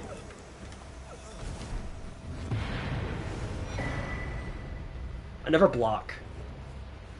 Because stamina is just almost non-existent in this game. If I had more endurance, I probably would utilize blocking more. But I literally had just enough to survive one R1 and get the counter hit off. PvP takes a lot of practice. It takes a lot of practice. I died so many times in Dark Souls 1. And Dark Souls 1 is probably the worst PvP scene in the entire franchise because it's Hornet Ring backstabs all the way around. All the way around. All it is Hornet Ring backstabs. If you don't get a Hornet Ring if you don't have a Hornet Ring backstab build, you're not going to have fun. And when Remastered came out, I learned how to counter backstab really quickly. It just kind of came intuitively. And when Dark Souls 1 Remastered came out and the PvP was alive again, I took my Chaos Claymore and all I did was just counter backstab everyone. I have videos on an older YouTube channel that is defunct because it's a personal YouTube channel. I've thought about taking those videos and putting them on my actual YouTube channel. But there's no commentary or anything. It's just little clips that I had at the time. But I had this one invasion in Anor Londo where this guy had the whole nines. You know, he had the gold tracer, the dark silver tracer. He had his Hornet Ring. He was parry spamming. He had backstab. He had he knew how to counter backstab. He was backstab fishing the whole time, and he wasn't a bad player. That's the thing. It's a Havel child with a dark silver tracer, and he wasn't a bad player. He knew how to roll. Like, I tried to get him into a stun lock with the kick, and he knew how to roll out of it. He knew how to roll out of backstabs. He wasn't bad. But then he got himself trapped in a corner, and he blew up. Because he didn't know what to do. It was a good time. Dark Souls 2 PvP was actually the game that got me into PvP, but Dark Souls PvP was something different, and I had a love-hate relationship with it.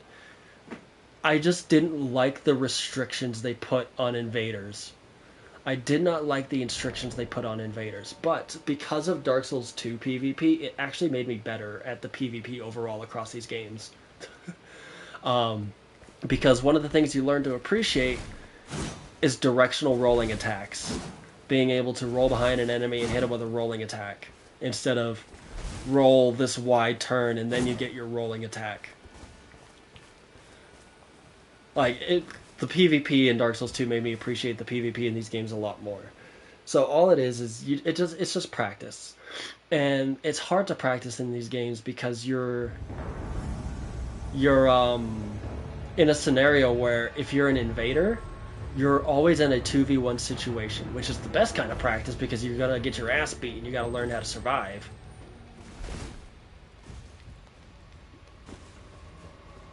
But if you actually do want to get better at PvP, there are ways to do it. And I think one of the best ways to do it, okay, they don't have the shortcuts, so they're all the way over by the bonfire, is turn on the Taunter's Tongue. Find an area that you enjoy the scenery of that's not Limgrave. You're just going to get a bunch of assholes because they're going to think you're ganking them. Same thing as Liurnia. Find an area where you enjoy the scenery and turn on the Taunter's Tongue and just sit and wait for an invasions. It was so hard and got called so many slurs. The hardest part about my Taunter Song playthrough is the fact that I'm playing on Wi-Fi, so there's a little bit of latency, and I feel bad for every single person I invade.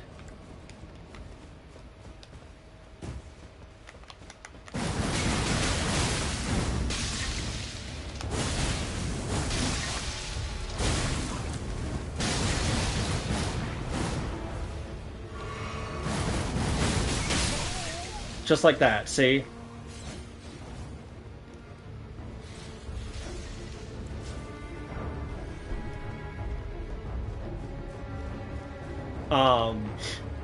My playthrough of Elden Ring right now on Journey 3 is a Taunter's Tongue playthrough. It's a good time. Sometimes the latency has gotten really bad lately. I don't know what happened to it. It was fine for most of the playthrough up until the DLC, and then it just kind of shit the bed. But this is how I prefer to play these games, is to be invaded. I just wish the reward was better than a furled finger. Because in the other games you get humanity, you know, it's worth getting invaded because you get something out of it. But in this game you don't, and it's kind of a shame.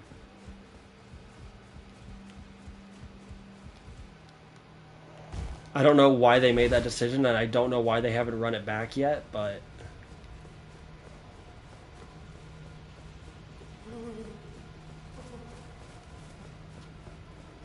why have they not opened any of the doors? What are they doing?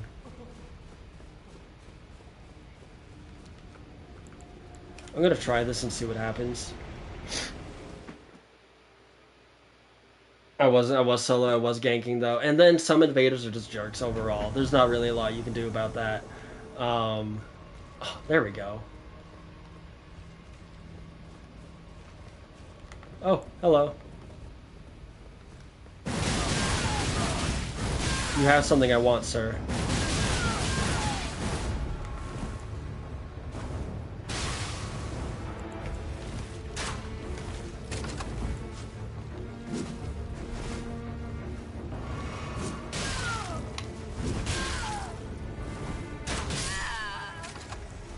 I know.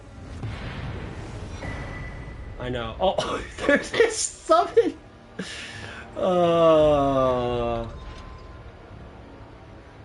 That was unfortunate.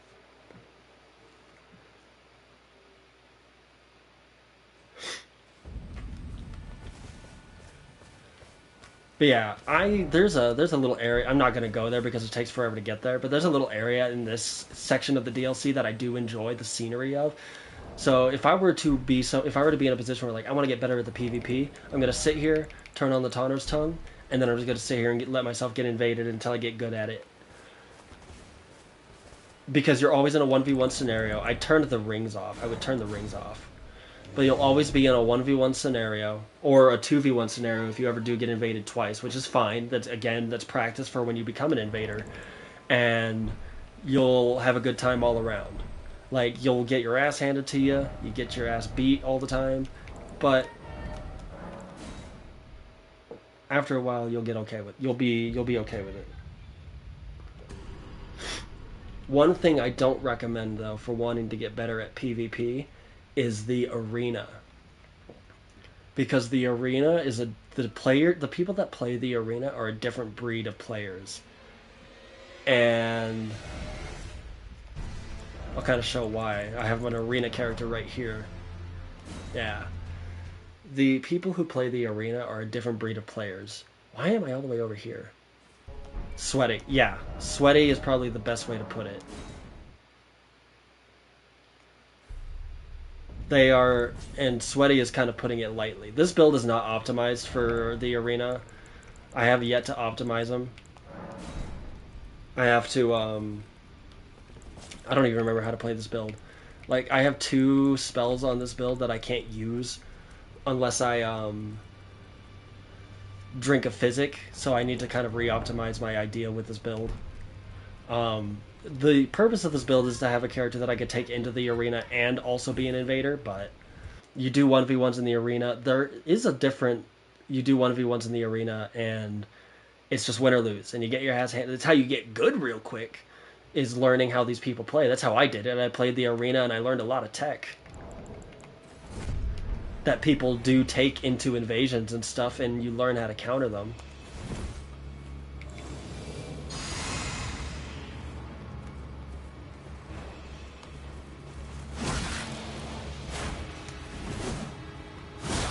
Ooh.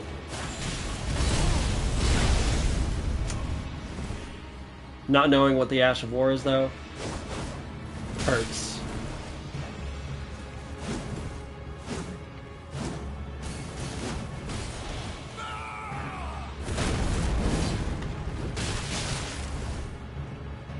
You learn how to bait.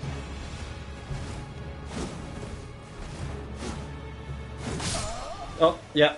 Like that. He baited me right into that. Good fight.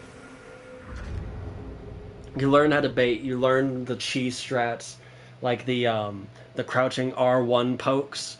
You learn how to. You either die to it or you learn how to deal with it really, really quickly. Uh-oh. Yep, there we go. So you either die or you just learn to deal with it really, really quickly.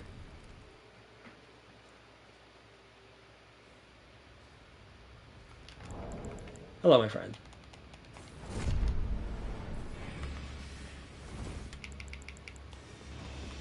Okay, this is... I'm not even going to get my buff, that's okay.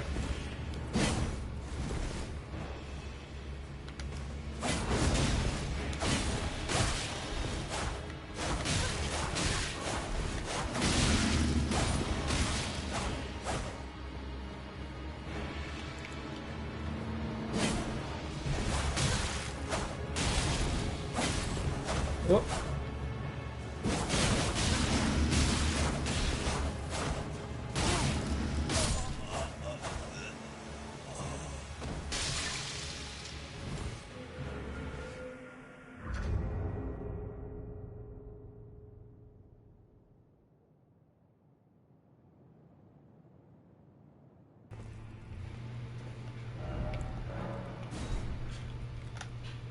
Let's get one more in.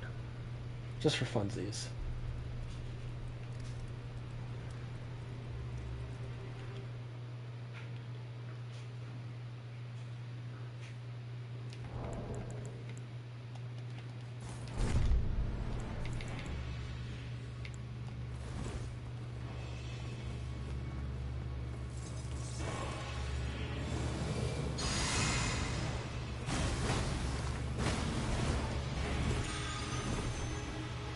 Ooh, okay.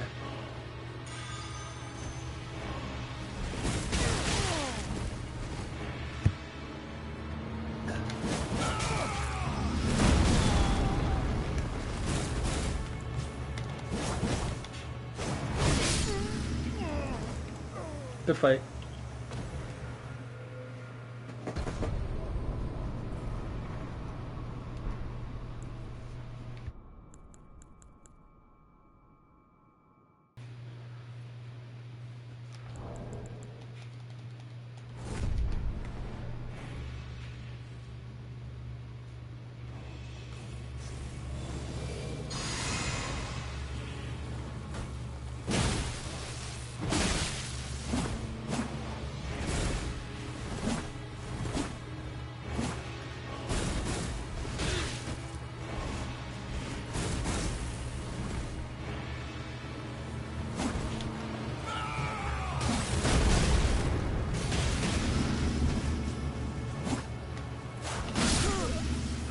Ooh, good fight.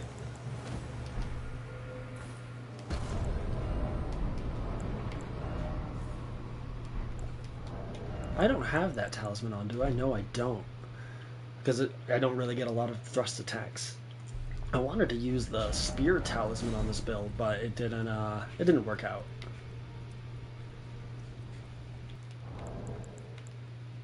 Hello.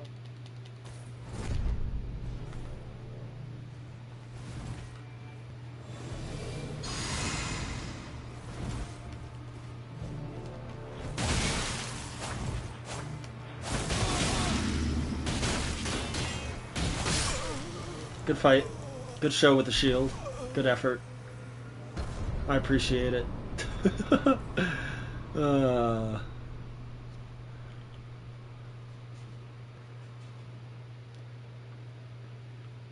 This is odd. We usually get our ass handed to us in the arena.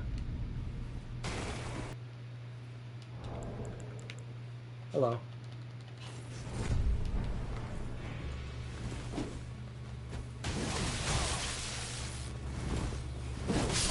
Ooh! Oh, there we go. That's what I like to see. God, that's so delayed. That's super cool. I should have just attacked. But that's the problem with charge attacks. That's why charge attacks are so good. They like, you put them in this scenario where they need to, like, actually pay attention to when you're swinging. Hello.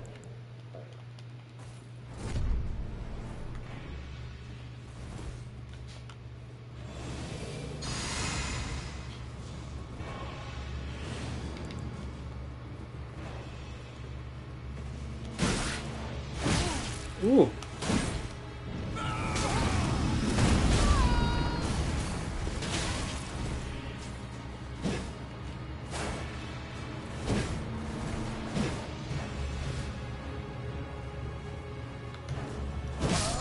Oh, I was hoping I could time that perfectly. That's unfortunate. Good fight. I like your build. It's actually super cool. He actually looks really good. Very simple. Hello, my friend. Hey! I like your build already. A lot of red. Let's see what you got. Mesmer Spear, weapon art. Yep.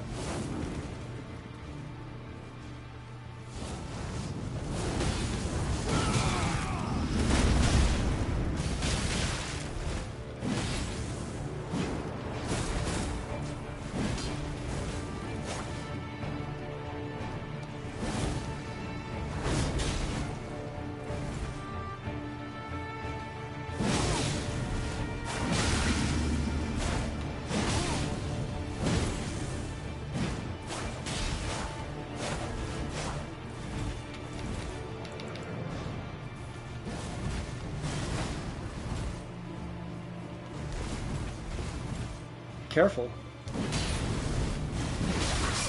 Good fight.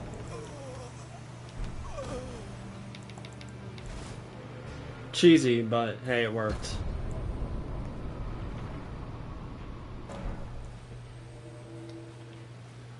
Oh. Doesn't mean it's going to be a good invasion, but we'll see. Oh, did it load?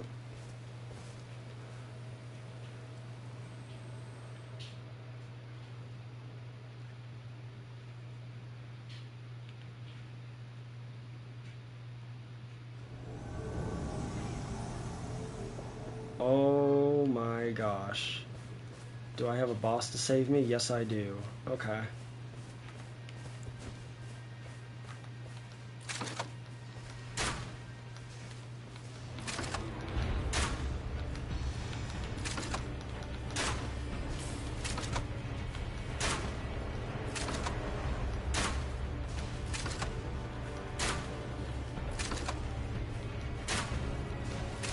Hello. I'd bow, but your friend is being rude.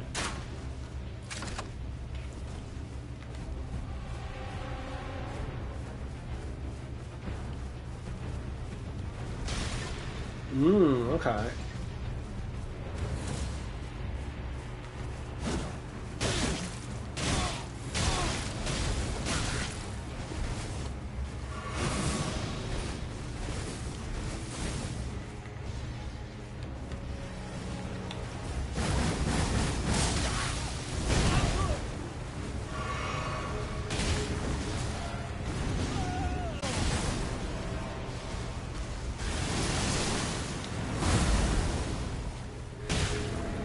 Oh.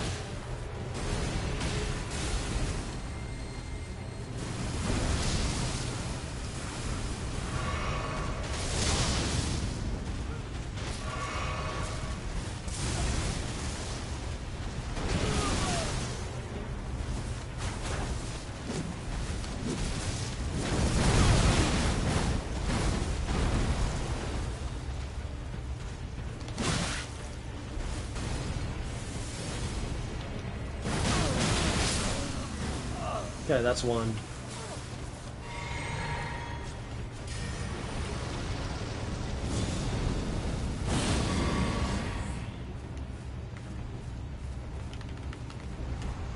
Where's your friend? Oh, they beat the boss. That's so unfortunate.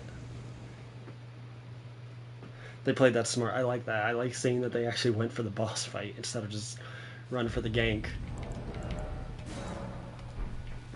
They just had a lot of annoying stuff that kept me away.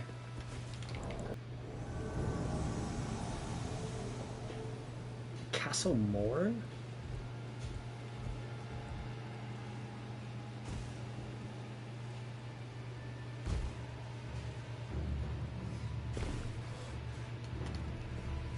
Wow. What are you doing here, buddy?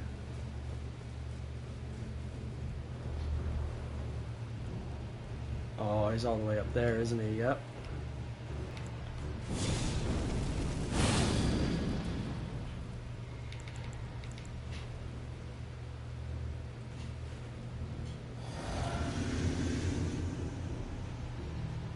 If he was smart, he would wait to drop down.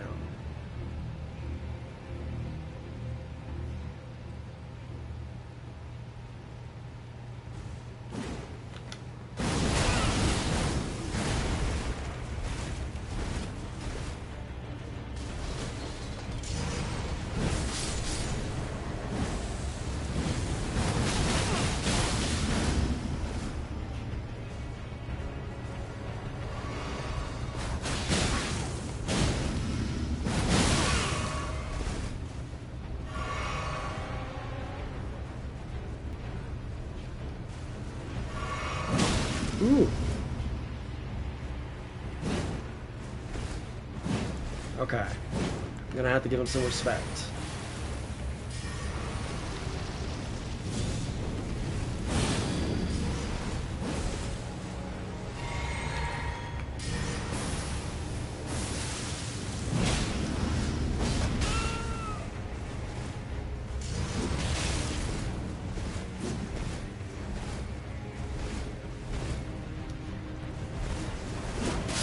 Good fight.